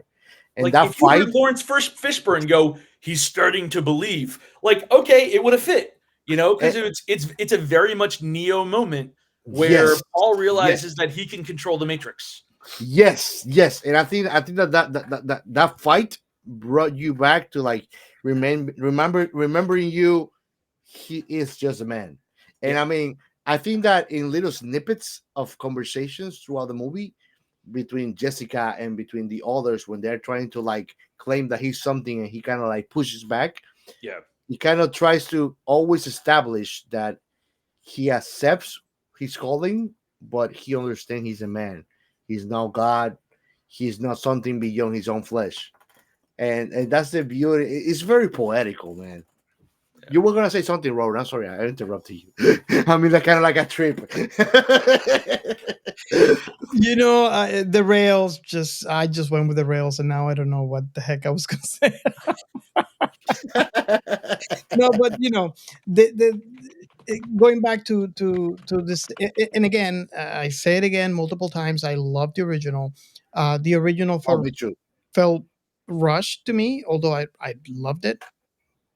And this one, I was getting worried because I was, just like you said, Gary. I was expecting uh, for the little girl to be born, Yep.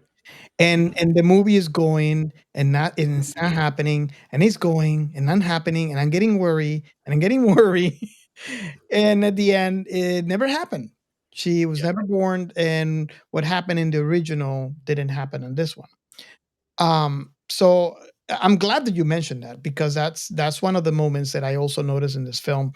Now, although I would have loved to see that happen, I still love this film. Yeah. It's kind of weird for me to say this, and I'm like saying it aloud and listening to myself, because typically, when this happens a lot when you read a book, and I think that's the reason why most movies are translated from a book typically failed, because really can't compete with people's imagination, especially when there's so many variations to what that scene that was painted on that page would look like to everyone. But in this one, it's different. I mean, number one is a remake that it was successful, which it's unusual in its thing, and the variations, it kind of remind me of how I felt when I watched John Carter, how they mixed the three books into one, and they You're talked talking about the one that they made like for 15 years ago or so? for Disney. Yeah, I loved it. I was annoyed that they mixed the some parts of the first three books and made it a film, but it was still good. And this is the same experience that I feel with this one. And again, I have not read the books. I have all the books. I have not read them yet. But comparing it to the original film, um, it's weird for me to say that I loved it just the same. I mean, I honestly, I can tell you, the 84 version is better or the 24 version is better. I can't tell you that because I feel both for me. Yeah. They're amazing in its own right. Is that how everybody here feels? Here's the tricky thing. The second movie, I think it went beyond what the first movie ended. But the first movie has things that were beyond the second movie because they mixed the actual original plot, like They condensed Alia, for They example. didn't have much time to tell it. Exactly. And I definitely, yeah, Gary and I, at least the two of us, we agree there's gonna be a 3-part. You better have a 3-part. Yeah. But this, I don't ask much from the universe, but I mean, the thing, It's like you did touch Dune, do it right. You better Yeah, have none. yeah. So Oh yeah. The thing with this IP, and this is the same thing that I said for the IP of Alita, right? These are IPs that should have been done as a TV series yes, with multiple seasons because there is so much material that is always going to be an issue trying to condense it. Do you guys agree with that? Totally. Agreed. Yeah. Totally. I mean, look, the issue is the pros and cons. If you make it a series, you don't get as big a budget and you don't have as big an opportunity to make the money back. So people aren't willing to put in enough money to make it awesome like it was on the big screen. You make Yeah. a movie, you can make it look more epic. You can get more budget for it, but you're not going to get as much time to tell a story. So, I mean, it's just the pros and cons of the process, really. Yeah. So guys, we have to. Gary has to leave, but I do want to hear his thoughts. Even though we're gonna jump into this question ourselves in a bit, but Gary, what are your last thoughts about Dune Part 2? What do you think? What do you hope for? What do I hope for? Sadly, Wraith just threw some cold water on my ultimate prayers of them saying, "Hey, we'll make a third one, and then it'll be successful, and we'll make a series to finish out." But like honestly, I mean, I really hope they keep going. I need at least a third one. We all do. You know, for those who haven't read any of the books, I'm not going to spoil anything and talk about anything else that happens. But there are things that happen in the next book that I need to see on the screen, that I've always wanted to see on a screen, on a big screen. And I think that while I was concerned when I first heard who was doing this and what his thoughts were, I can't think of anyone else who I would want scripting out in this universe right now. And if he wants to come and that's grab the me thing. on That's the series, thing. They like, if you want to claim grab my universe, you ownership. can do mine too, man. Yeah, no, that's the thing. They claim ownership over this universe. Yeah. Now it will be too screwed up if somebody is trying to take over, because the problem is that when you take over an IP, it's such a big undertaking and it's such a bold move that is 50-50. It's gonna be a total disaster, or you're gonna love it. And right now, it's going so well that nobody else better. Yeah, no one else can touch it. Like, yeah. That's it. Like, you can't redo it again. Like, we're done. Agreed. You say that. and then and then there's this from June News. Oh no. Oh boy. I'll just Should share I be this. afraid? We're gonna see the worm right now. Oh wow. What is going on there? I read that book. Oh wow. Okay, so for the people that are listening and they're not watching our YouTube channel, which by the way, why shouldn't you? Can you explain what we are looking at? Okay, so there is apparently Dune Prophecy coming out this year, which is the same year as Dune Part 2. And it says, in a stark contrast to the apparent ease of production for the two sci-fi Dune miniseries, the latest production for the small screen, this time a prequel story, has faced more than its fair share of setbacks and delays.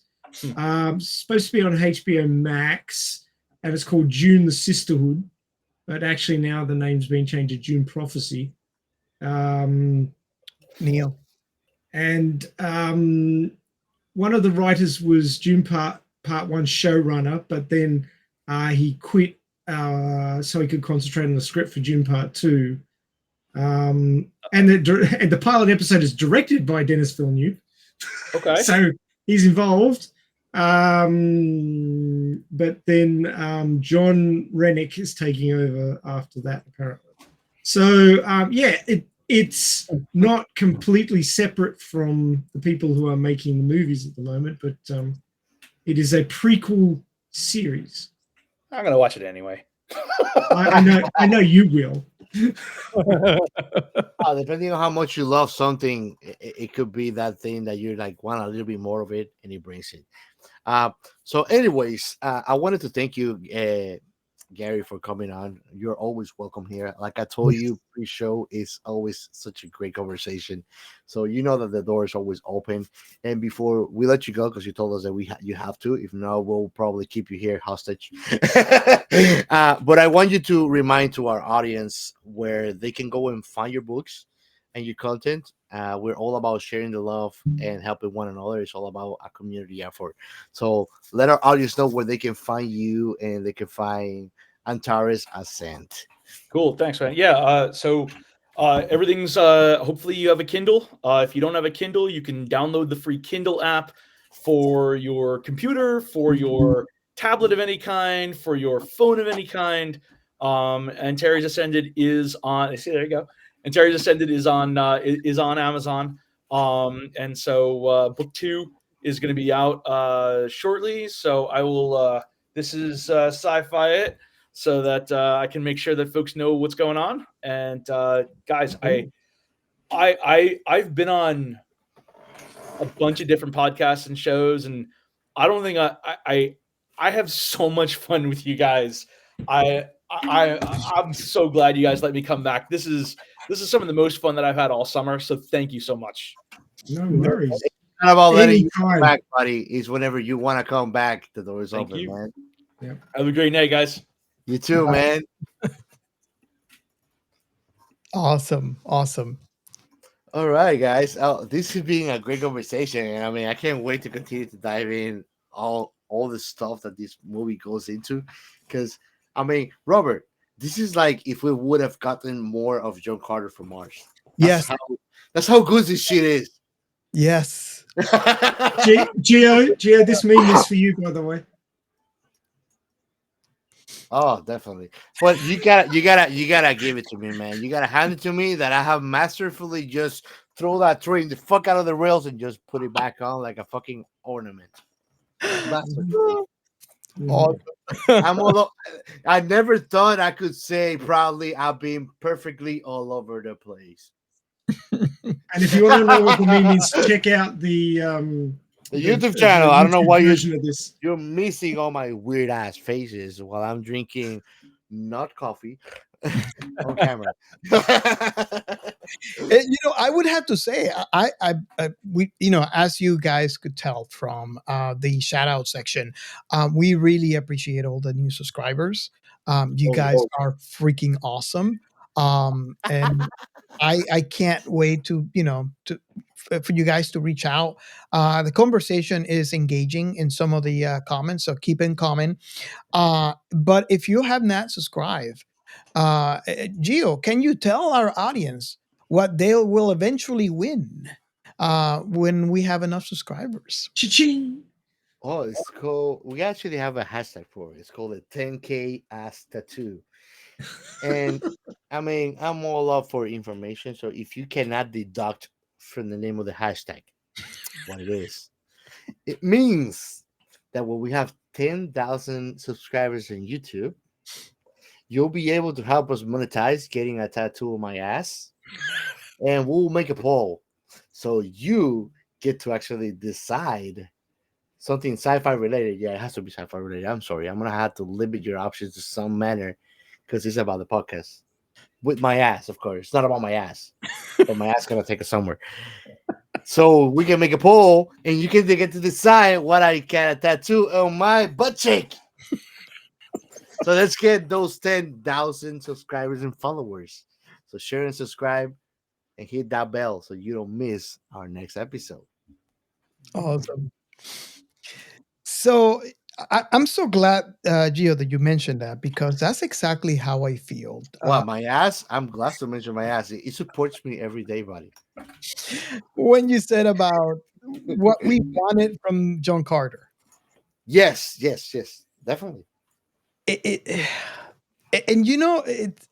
I guess I'm not going to get tired of saying this. It surprised me because as you guys, and again, if you guys, I'm not privy to this conversation, to all of you out there listening, please join our Discord.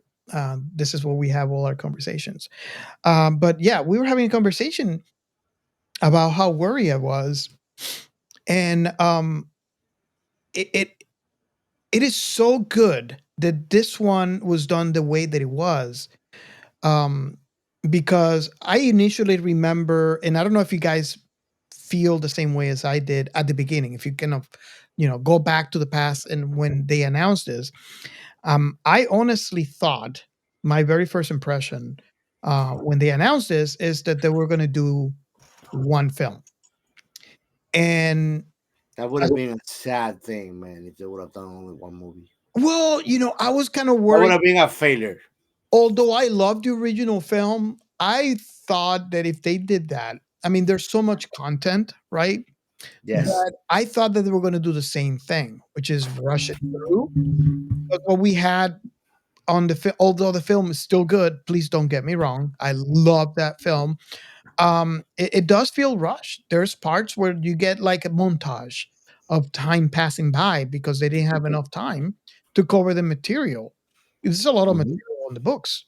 Let me put it this way: like, even if they would have done it only one part movie without intent for a second part to get all the box office they could in the first time, if they know about business, they would. They thank God they didn't, because even if you get all the money you wanted, you don't want to take a shit on a firm of the directing company and that name for the future references. So right now, this movie has been such a great success, and it's a great bold move. I mean, they took on a great classic movie and they took the risk, and it's good. I like what's happening. It's giving me closure for everything I wanted from the 1984 Yes. from Ackland, for sure.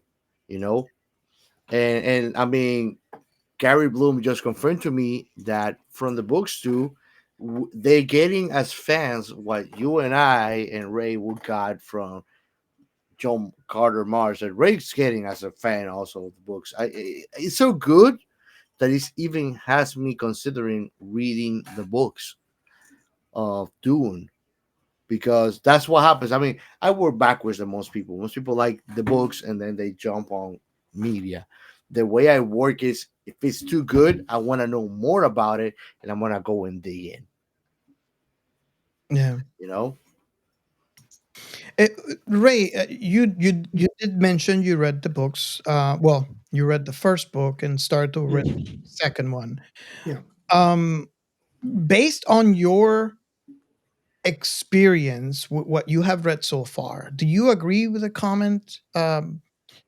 Comparing 84, the 2024 to the first book that you read. I mean, it's pretty obvious that you can't fit a 700 or 800 page book even into 2 movies. It's just too much material, and you have to pick and choose the scenes that you want to show that get the story across as effectively as possible. And of course, whenever you've waited a decade or so since the last thing came out, and then you're redoing it again, you don't want to do it exactly the same way as the last mob did, and you want to put your own stamp on it, which Villeneuve obviously did. Yeah. And you also make a movie that you believe fits the times in which it's released. That is probably the biggest reason why these movies get remade. If it was just a case of getting it onto celluloid, it's already done in '84, and it's functional. It's not perfect, but redoing it in 2024, you're going to get some woke elements. You're going to get stuff that fits with the times, which is a shame in some ways, but it also makes sure that it gets watched, which you need so you can make the next one. So you can't just make the movie however you want and then you don't get the box office returns and you don't get any more funding.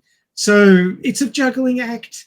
It's never going to be perfect because everybody looks at these things a little bit different, and you've got to placate the people who are going to put their bums in the seats and watch the movie and pay for it. So it is a bit of a shame certain concessions were made in this movie, and certain things were left out. I mean, it was an hour and 66 minutes. No, it was 166 minutes long. So that's It's what, nearly 3 hours, a bit over 3 hours. So Yeah, it's a long movie. Yeah. It's a long movie. I could have used an intermission, I thought, but I held on and got to the end of it. Didn't miss a scene or anything like that. But yeah, I mean, as has been said, there were some casting choices that I was like, "What the fuck?" But other than that, and some of the changes they made, like in the original ending of the book and the original movie, Alia is a 7-year-old. Like she's not a baby. And changing who kills Baron Harkonnen and losing those lines and changing the way Chani reacts to Paul's engagement to the princess. I mean, that's probably the one thing that really pissed me off. Yeah. In the original Dune story, the Fremen were fine with polyamory. So you could have as many wives as you could provide water to,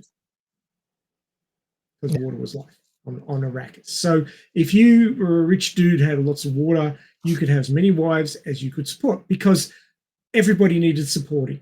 And if you could support more people, we're fine with it. They had no problem with polyamory. They had no problem with... Exactly. But in the book, Chani is just fine with Paul marrying the princess. Exactly. Because she's the first wife. You are just supporting my observation that I think that they made Paul's character gravitate too hard over him and Chennai's relationship, which I thought it was, they shouldn't have, but it was all right. Well, it would make sense if it had the original ending, but yeah, with the way they changed the ending, it's now sort of like she's gone off in a half. What's going to happen next? Because it's not matching the books anymore. Like I thought it was perfect that he before the fight, explicitly said, "I'm gonna love you till the day I stop drawing breath." That's perfect, Like, when you're watching and you're raptured away by the narrative, you even try to sit in the character's place.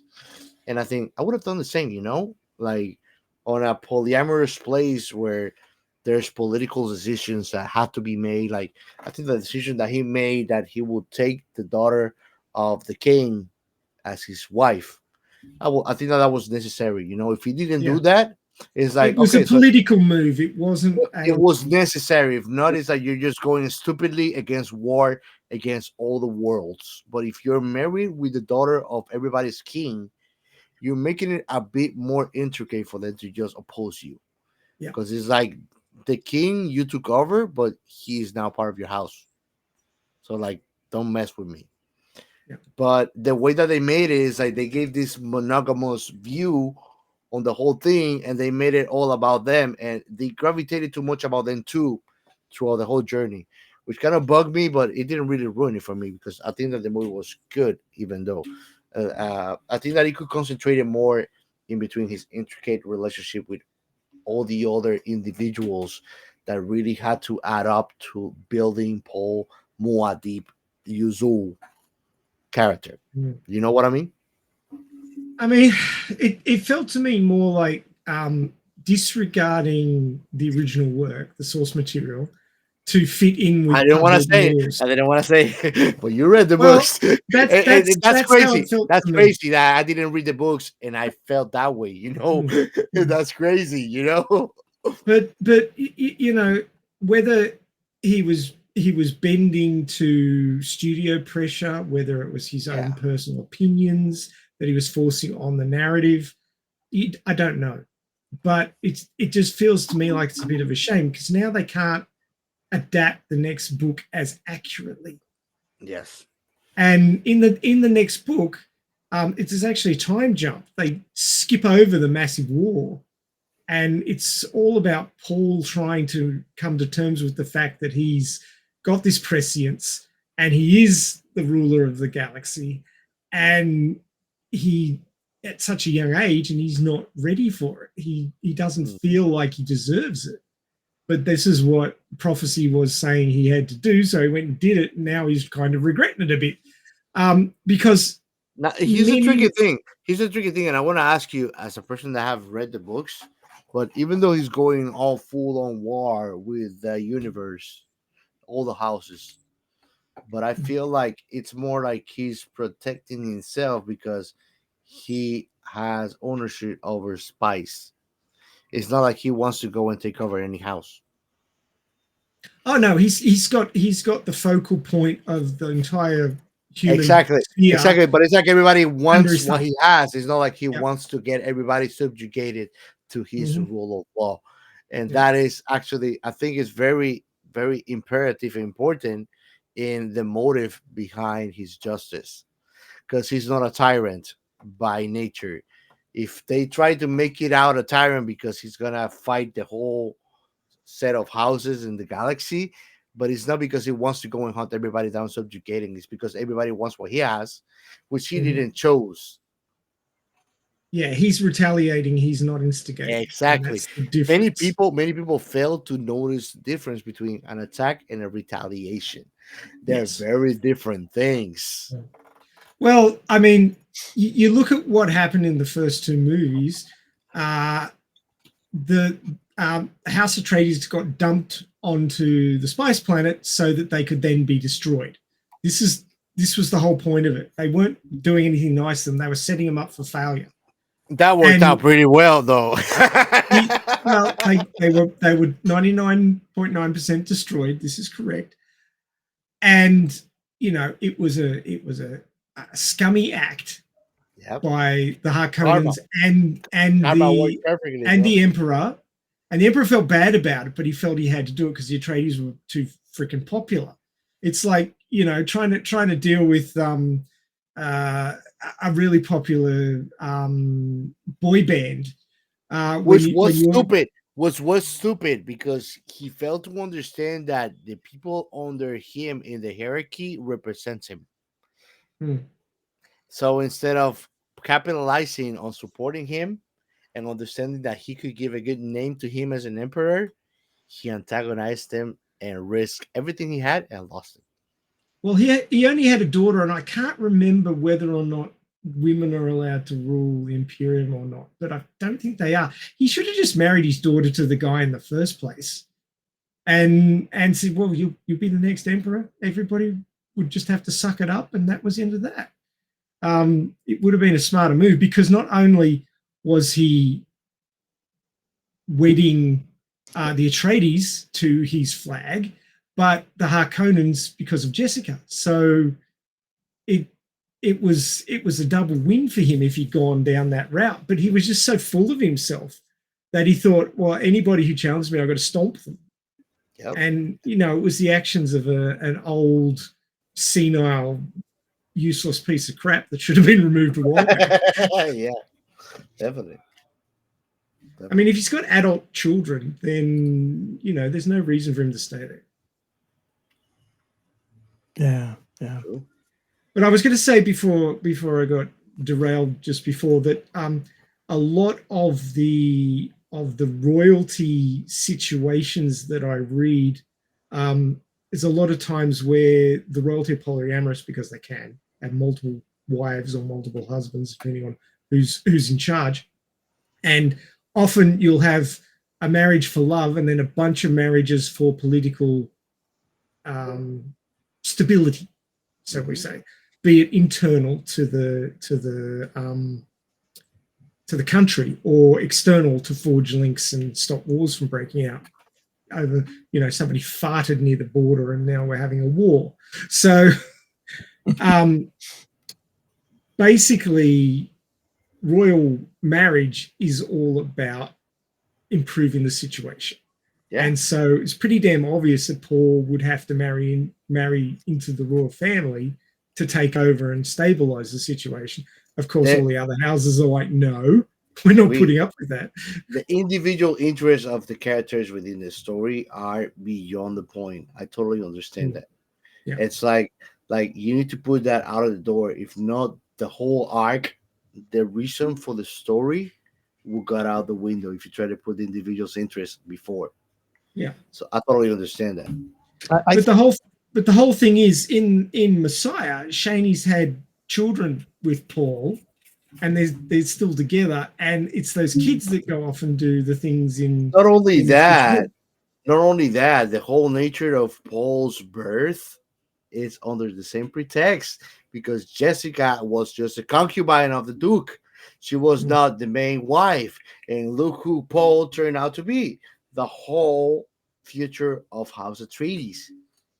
But it was also more complicated than that because the Bene Gesserit sent her there and said only father, I only have daughters because Bene Gesserit can control the sex of the child through their Absolutely. powers.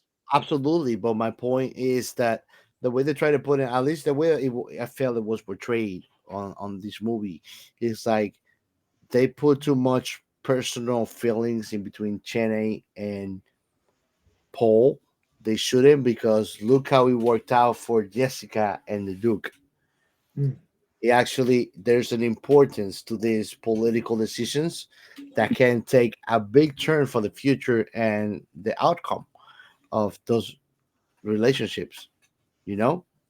So meaning, who knows? I mean, I haven't read the books, but who knows is actually Paul's and Chene's kid, if they do have one, is actually the harbinger of the future, and not this the daughter of the emperor, which actually I think is pregnant from Fade, at least by the book, but at least by the movie, she was impregnated by Fade.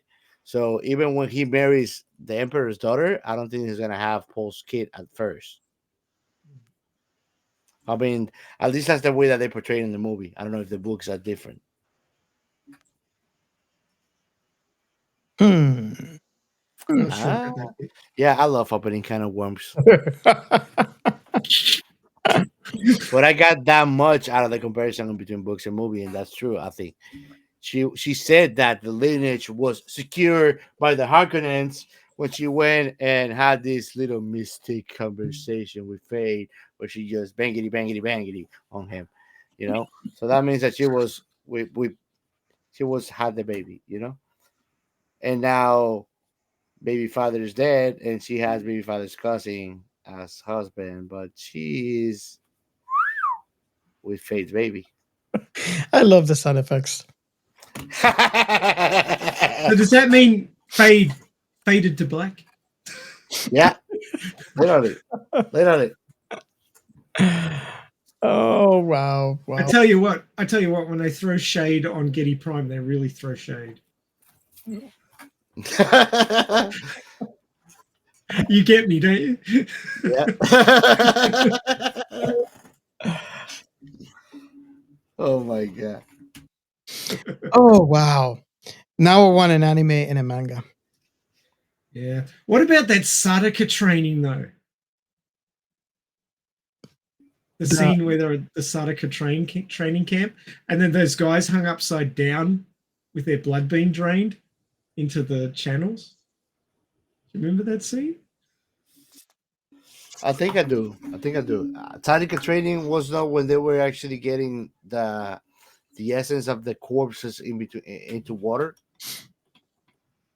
I think so, maybe. I wasn't exactly sure if they were Sadaka who were hanging upside down or prisoners. No, I escaped it, bro. And I watched the movie today. Hmm. Are you not confusing the book with the movie? No, I'm pretty sure it was a movie. It was in the background. It wasn't something they were talking about. Yeah. That could have been. I need to rewatch it. I only watched that once today, and it was in a hurry.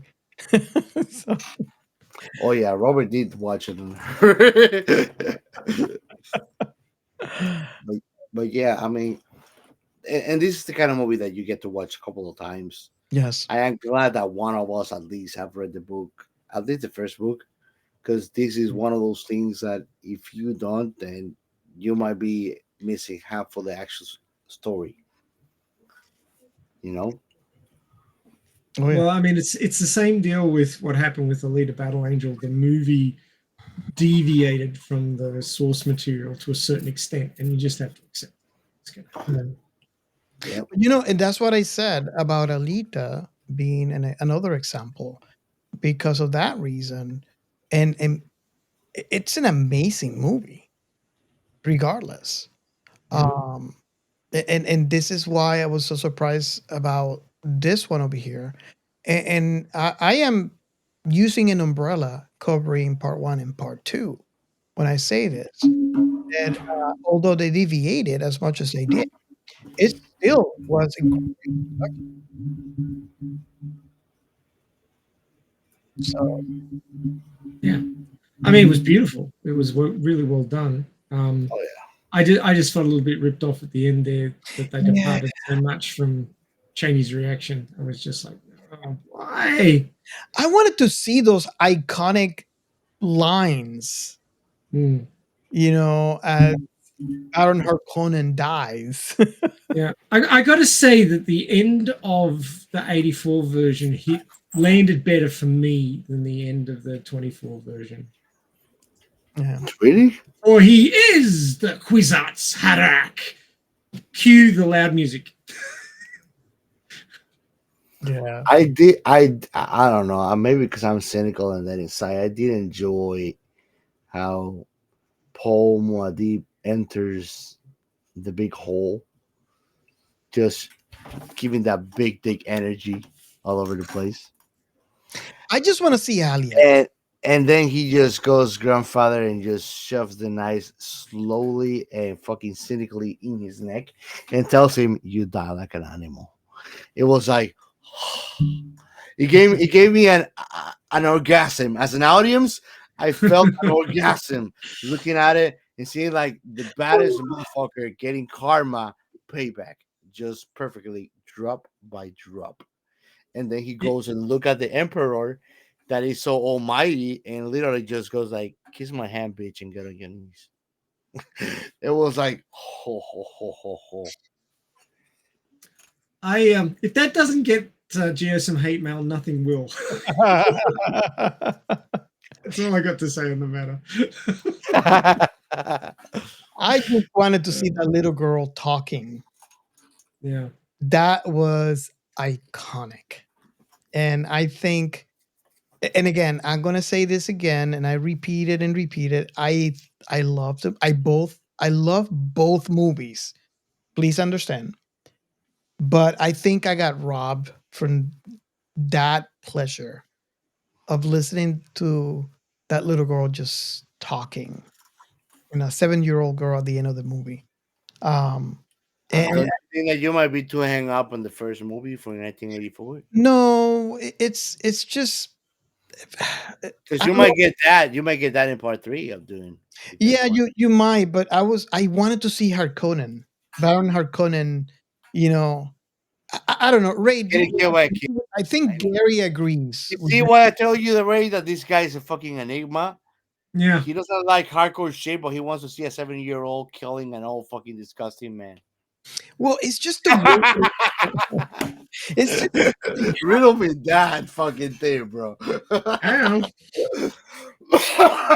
it's just the way that it happened. It's I cannot even explain it. And I don't even know, Ray. If you, I know Gary agrees because he actually commented on that. But Well, he's not here to defend you, buddy. no. I was talking to Ray. To see if he's also in the band camp or maybe he's in the chaos camp. I would have preferred to see little Alia. That was pretty cool. It is, And it would make more sense if she was there as the small child when the Reverend Mother goes, is saying that she's an abomination. I definitely, at the end of the day, even though I did like that, I definitely must agree that it was a very bold move. And not having read the books, I cannot claim to say that it was the best choice because they definitely changed forever the narrative of an original story. yeah. I definitely agree with that. I can definitely see that. Yeah, I mean, the thing that pulled me out of it the most was Chani's, riding off into the desert with the sandworm going, screw you. I'm out of I'm here. glad you didn't pick me as your only one, love. it makes you wonder why they went for that choice because, like you said, in this universe, especially in that planet, that is the norm. You know, if you could afford to have multiple wives, if you have enough water, you can, and everybody's okay with it. So it makes you wonder I why think they I choose think that action. I think that Chennai's is not only jealousy because of the princess. I think that that's beyond the point. I think that Chennai's problem started when he accepted his calling as a messiah, and she was not accepting it as such. Yeah. She was accepting it as one more in between the Fremen, but she didn't want to make peace with the idea that he was Muad'Dib, the messiah of the Fremen. She was not accepting that, you know. So she wanted him to be one Freeman, but she didn't want him to be the guy. Yeah. And I think that was the problem. I think, Yeah, I I mean, I think she was, was a little bit yandere in that, she wanted him all to herself and didn't want him to become the Messiah yes, and go off and be, it was a childish, it was a the leader. childish view. I was laughing hard when she goes like, I'm not fighting for him, but I'm fighting for my people. And I like, bitch, your people are fighting for him. You know? I guess what she doesn't understand is that there's got to be some sort of charismatic leader to pull them together because they spent most of their time arguing and just hitting the odd sandcrawler to disrupt the spice harvest, and that was about all they could manage until he came along and pulled them together. And then they came better than the Sardaukar, especially in desert. And then they did their whole "we're going to take over the galaxy" thing, and that's something she didn't want. She just wanted everybody to stay on the planet, just do your thing. I get to have Paul, and See, I think that that's the end of that. Chennai portrays that that archetype that does not want really change. She just want peace and things to stay as they are supposed to be. And unfortunately, sometimes for you to achieve that peace, there must come a sacrifice, which is the process for that change. I think that I'm trying to understand her character, and I think that that's my assertion of Chennai's character, at least on the new movies, because she's not portrayed like that on the old movie 1984. She kind of does her job, and she doesn't really tries to get her foot in the middle of the way and interferes in any kind of way with Paul Muad'Dib's calling. In this one, she does, and I think that that's kind of like the archetype kind of calling to her is like she wants things to be how they're supposed to be without the price to pay for it, which is the change that needs to come, the quasi the war, that she's not gonna have this prince for all herself, you know. Yeah. Um, I guess this would be a nice transition to, and I know, Gio, you already asked this question, only because Well, I asked it to you were, Gary, so yeah, he can have exactly. his input on it. Sure. Because he had to leave, and we wanted to get his input. But yeah, I guess we're at a point on the show where we would ask that last question that we normally ask on the show. It is, what is your last impression of this film? And not sure who wants to go first. I can go first if you guys like. Yeah, sure. This, and again, I think I want to put it on the one umbrella where I'm about to say, and this would be part one and part two as a whole. Um, it it it surprised me how much I liked this film. It surprised me how I can love both films, and I'm talking about the 1984 version and this one the same way. And the reason why I said it surprises me is because typically in the past, every time there's a remake, I usually tend to like the original better for X or Y reasons. There's always a reason. What about Battlestar Galactica?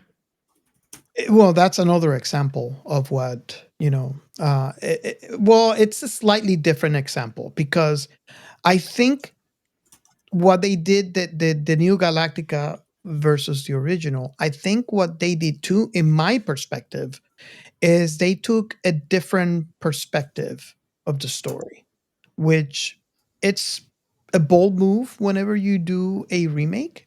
And I think it has a bigger chance of success when you do that. Um, I did remember at the beginning that I had a problem with some of the characters changed. And after the first or second episode, I was sold into it. One example is Starbucks. Uh, but in this film, they're not taking a different perspective. They're remaking the story, which is typically what happens um, when you have a failed remake.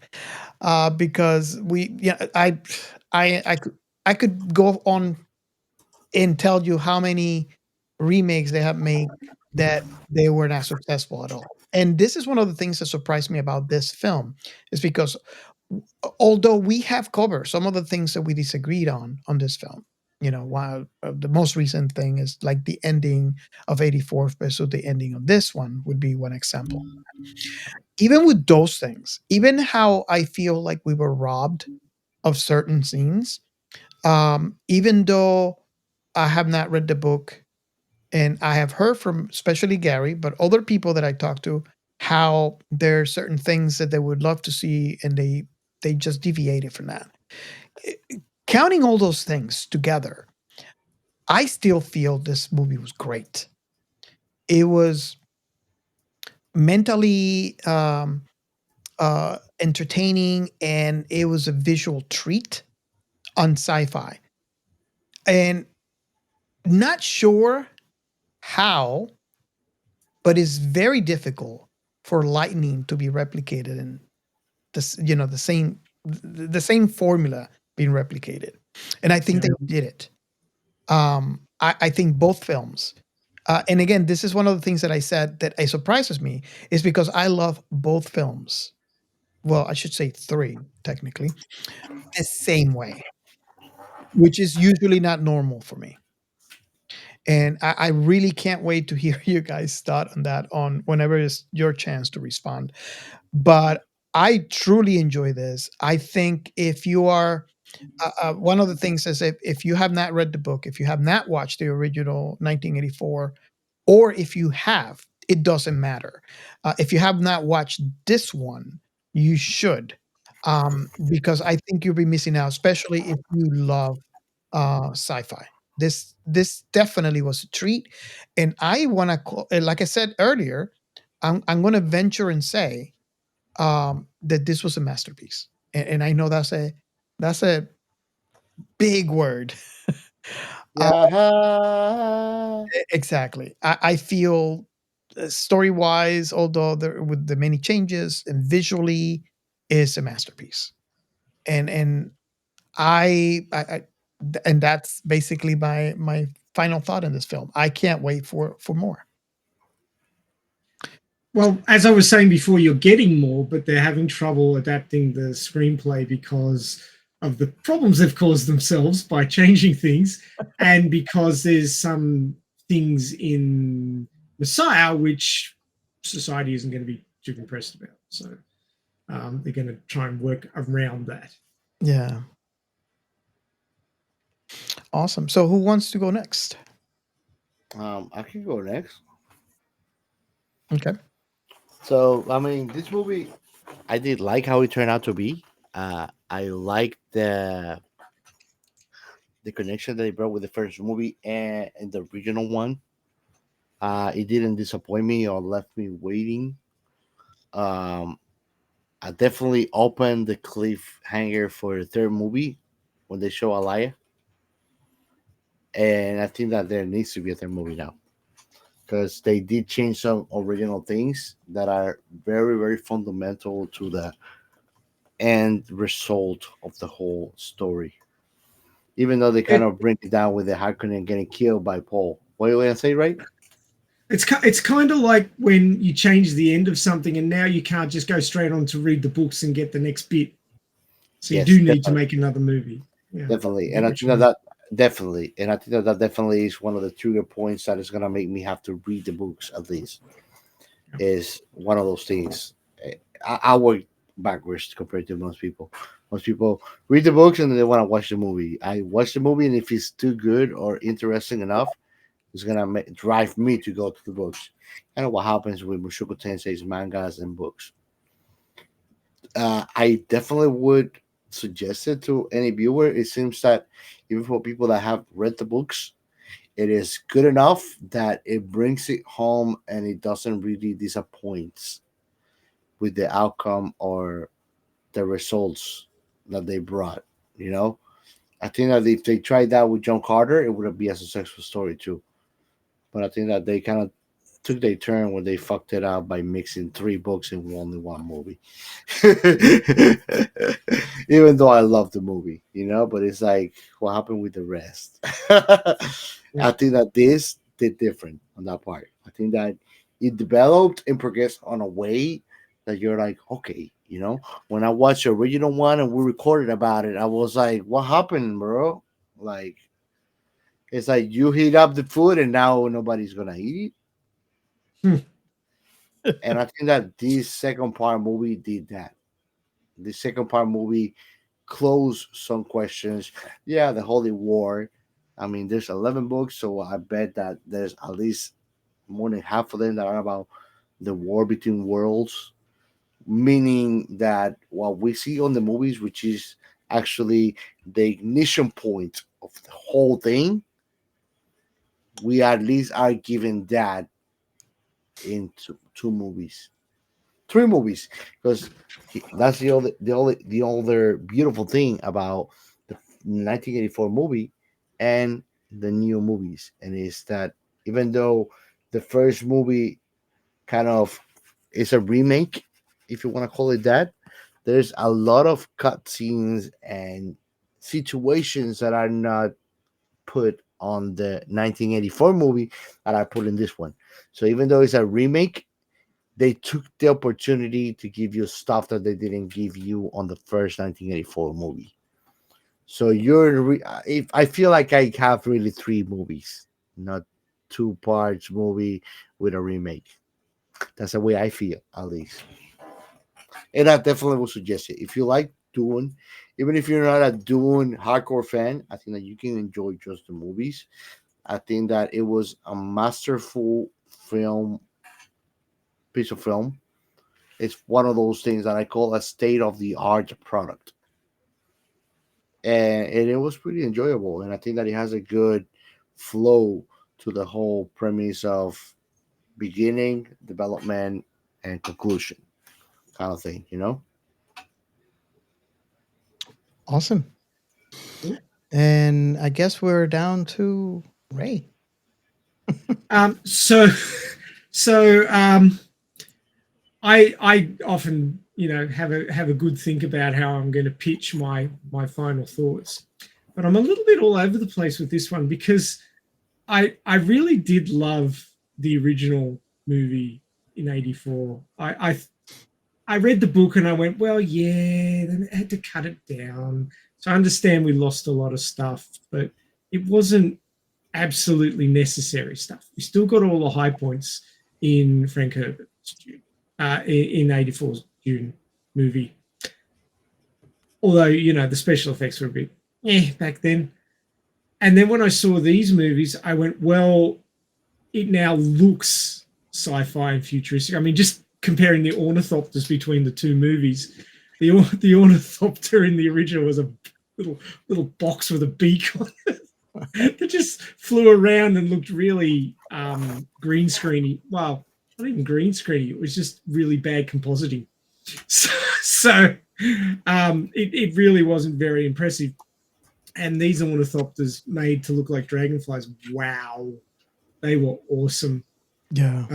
So, and I mean, the scene where they were trying to take down the sandcrawler and the ornithopters were attacking them, they were great. I was on the edge of my seat. Well, it's hard to be on the edge of your seat when you're lying back in a recliner, but if I could have been on the edge of my seat, I would have been. It was really good. And I have to reiterate what Chaos said, where this is a state-of-the-art product. The production values were top-notch.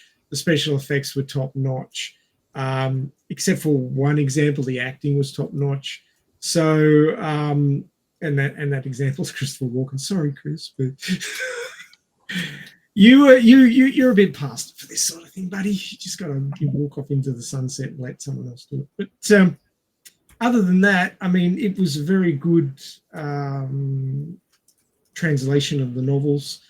The story lagged in a couple of places, like Paul was very much, I really don't want to go south. I really don't want to go south. Oh, crap, I've been forced to go. And the attack by the munitions platforms, I'll call them, that were hovering outside of something or other, Tor, I think the place was called, and just obliterated it with missiles. That was pretty full on. I mean, that was an amazing scene.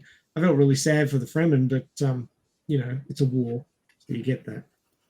I mean, there was nothing like that in the original movie, so you know, it was something that was added in there. The scenes on Gigi Prime really showed that it was a completely different planet with a completely different atmosphere, and they were all crazy sons of bitches and nasty fuckers. And, you know, they changed things up, they modified them, and most of it worked. The end of the movie didn't land right for me because I knew from the books what the original idea was, and I don't know how they're going to fix that in the sequel, but I guess they will somehow, or they'll at least try to. But yeah, I mean, overall, it was a good movie. It was a stunning spectacle. It was well worth watching at the cinema. And again, last night at home, it was worth watching. Picked up a few extra things there, but if you've got a big screen TV and a surround sound system, you will get enjoyment out of this film just for the experience. It's fine for people who haven't read the book or seen the '84 movie to watch this. It will track perfectly well. It feels a little bit woke at the end, but all in all, if that doesn't bother you, you should be fine with it. You'll enjoy this movie. Now, if you're an '84 fan or you're a book fan, you may find more problems with this than new viewers. Still in all, well worth watching. The take on it is very atmospheric and will give you sort of Dune feels in that it's a good translation from the novel as to how things feel. Fade Ruther is, as has been mentioned before, is a perfect example of spot on casting. He was a scary motherfucker. And you know, Sting was a pretty boy, a grumpy pretty boy, but this guy is just psycho. And you can tell. He just, wow. Don't want to be in the same room as that guy. So yeah, I mean, you'll get a lot out of this, but it may not, the flavor after the movie may not be quite what you would expect. You know, like the aftertaste will be a bit off in places if you're one of the older fans of the book or the original movie. But all in all, I think all sci-fi fans who have any interest in Dune should check this one out. Remember to watch part 1 before you watch part 2 because it's only halfway through the narrative. But it's well put together. It's a classic sci-fi story. It's always good to get another person's take on it. There's a couple of things that didn't jive well for me, but it may not be a problem for you. And they're working on a part 3. They're having a bit of trouble with the script because they screwed a few things up. But I'm sure they'll work that out. And if the part 3 has the same production values and effort put into it that part 1 and 2 did, it will be probably a very good rounding off of the 3-parter of Paul's life, because I don't think he makes it past it. So, yeah, it would be interesting. So looking forward to doing that one as well. Awesome. Okay, so should we go into the last segment? Sure. And Sci-Fi. Okay, this one is a little tricky because pretty much all our advanced technology is based on silicon chip processing. And these people have had a little issue with that called the singularity. And they've had a war against the machines, a la Terminator kind of deal. And they won, but at great cost. And they said, nope, not going there again. Get rid of all that shit. And now all their technology is hard coded. There's no learning systems. There's no advanced computing. In fact, they've genetically engineered and trained people to be computers, to be human computers. So rather than relying on silicon chip processing, you now have people who can do that sort of thing. They're very specialized. They're called the mentats. So is he? Dear. So trying to compare our technology versus their technology is a little bit tricky because of the huge difference in the control systems, in that they don't have autopilot. They have, you are the pilot and you have a co-pilot, and if that doesn't work for you, you crash. So that's what we get. Having said that, oops, here. Okay. Having said that, there are quite a number of websites out there. If you Google, is the technology of Dune possible, that come up with some interesting discussion about various parts of the technology and can we actually make them happen. The one that I wanted to talk about is from The Debrief, is the technology of Dune possible? The Debrief consults Dr. Kevin Grazier, a respected science advisor, to discuss the technology and science in Dune. Now, Dr. Grazier was a science advisor for Battlestar Galactica, the new one. Nice. So he's been busy, and the award-winning Gravity with Sandra Bullock.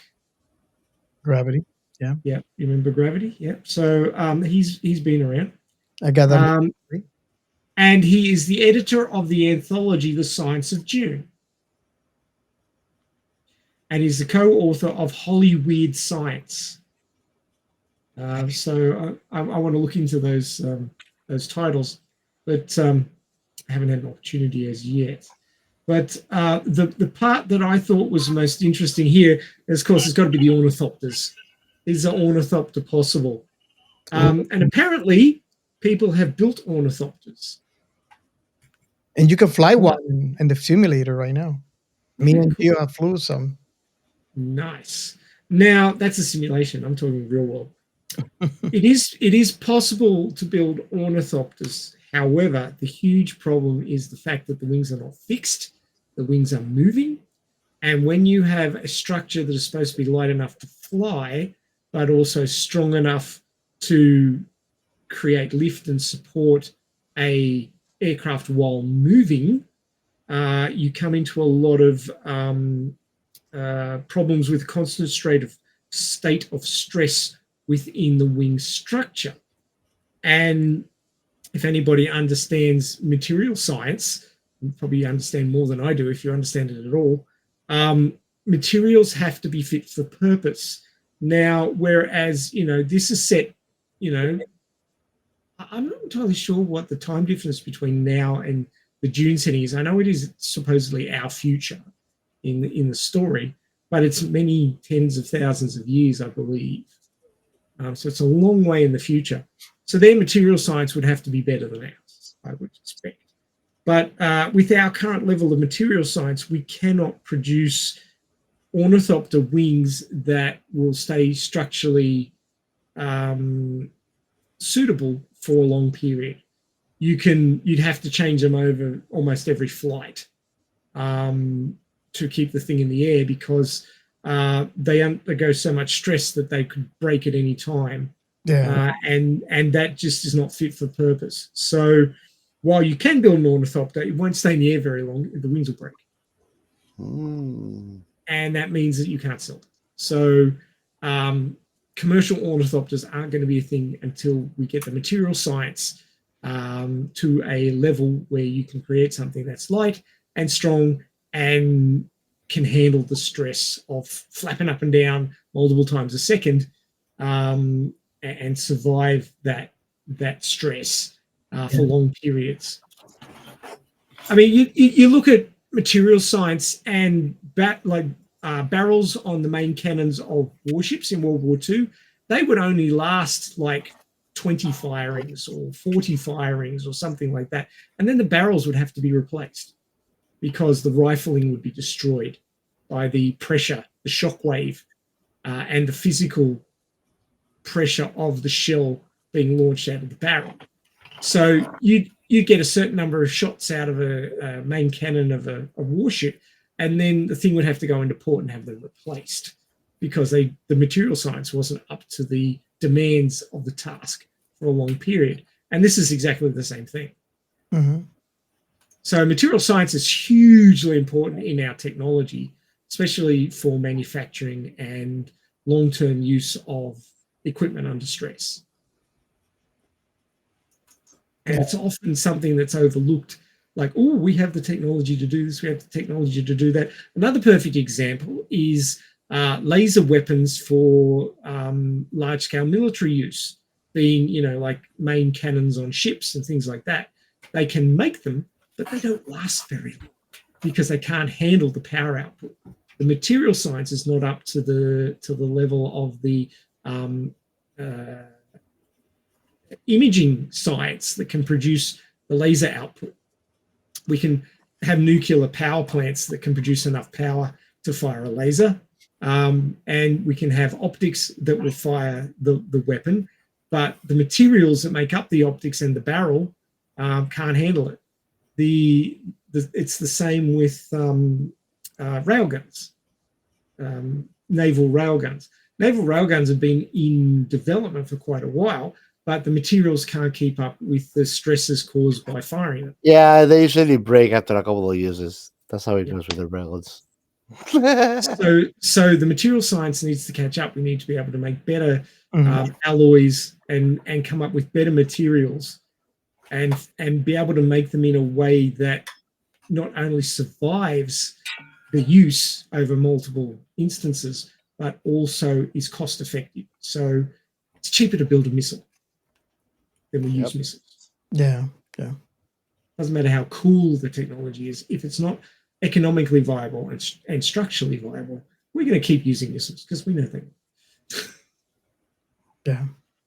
Mm-hmm. So that's how it is basically. I mean, material science is holding back a number of advances in technology, unfortunately.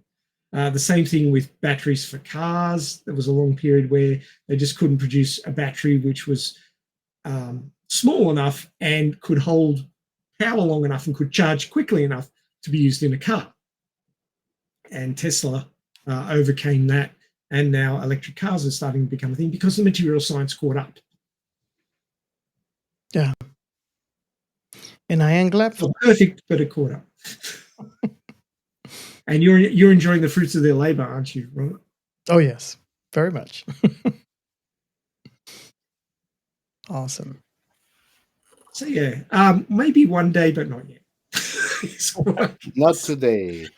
Not today, sir. Where's my hover cars? Where's my hover skateboards? Not yet. So close. Not yet, Marty. Not yet, Marty. We're still working on it. Nice. Okay, so is that the conclusion? Yep, that's about what I've got for today. Awesome. So again, to all the audience out there, thank you so much for listening and making our show your show. We really, really appreciate not only that, but also the engagement. If you want to be, if you want to join us for any of the conversations, if you want to talk about, a previous show that we have recorded, a show that you would like us to record, please join us. We do have a Discord server. The link is displayed right now if you're watching our YouTube channel. If you're listening to our show, there should be a link to the invite. The invite link is in the description of the show. So come join us, join the conversation. You know, the conversation is lit, and I honestly would have to say that one of the things that I enjoyed the most about our conversation. The things that he enjoys the most. It is Geo's and Ray's fights. So if you want to see that, you know, come. Remember that, Ray. We're gonna get some squid guns and have wit fights because he's enjoying them the most. Exactly. Okay. Exactly. We need a T-shirt with "Enjoy it the moist." Yeah, you can count on that. That's coming, bro. That's gonna be the next T-shirt. Remember, we do have a website. Yes, we do. That website is sciencefictionremnant.net. I'm sorry, .com. And I'm all over the place today. In there, you will find information about the show. You will find a link to all our episodes. And you also will find articles. Yes, we write articles. They're kind of like along the lines of what we do, as mixing science fiction with science and stuff like that. Just to give you an idea, if you have never been there before and this is your first time listening to us, we had an article explaining what we thought would be the sonic showers from Star Trek. And again, our articles are 3 to 4 minutes long, so it's a very, very short read. So I hope you enjoy that. And we also have another website. If you are a creator of science fiction, we do have a website called thisisscifi.net. Yes, .net. Where it's in its infancy. We're trying to create. Not sure that I can call it a network. It's technically not a network. But if you're interested, we are in its infancy. We're trying to come up with ideas and stuff like that. If you like to join, the idea behind this is sci-fi.net is the same idea behind the hashtag that we use. This is sci-fi, where we're trying to get a collaboration on different sci-fi creators, and come up with something that sci-fi lovers like me and Ray and Geo will really enjoy. So if you're interested, come and join us and reach out to us if you're interested in becoming part of that. Also, if you like this show and you want to support us, because yes, this is a labor of love, but it does cost money. If you would love to help us, we do have a Patreon. Reach out to us and let us know what you would like to see, and join our Patreon. Also, if Patreon is too much, we also have another thing called Buy Me a Coffee. Yes, if you have been watching the YouTube channel, and you'll notice that Geo has been bobbing his head back and forth. So he really, really needs his caffeine. So buy me a coffee. We'll support our very own chaos addiction. Fund my addictions. Also, we do have a hotline. Yes, we do. If you have listened to our previous show, we have had some called our show. So again, if you like to discuss previous episodes, or you want us to do an episode that we haven't covered yet, if you have any questions for any of the host, or if you want to be on the show, and this is what we have, the actual hotline is 1-305-563-6334. And if you leave a message there, we'll actually play it on future episodes, and we can make it a conversation. So remember, that is 1-305-563-6334. And with that, I want to thank you all for listening to us, for watching us on YouTube. We really, really, really appreciate not only your subscriptions to our audio format. We are basically in every podcast platform, but we really appreciate the engagement and really appreciate you, YouTube subscriber. We really, really appreciate you. Thank you so much. And we can't wait to meet you on our next episode. Hey, Robert, just before we go, I got some good news for you. Yes. Kaiju number 8, season 2 has been greenlit. Nice. They're saying spring 25. Nice. And we love closing our show with good news. Awesome. Thank you so much. And we'll see you next time.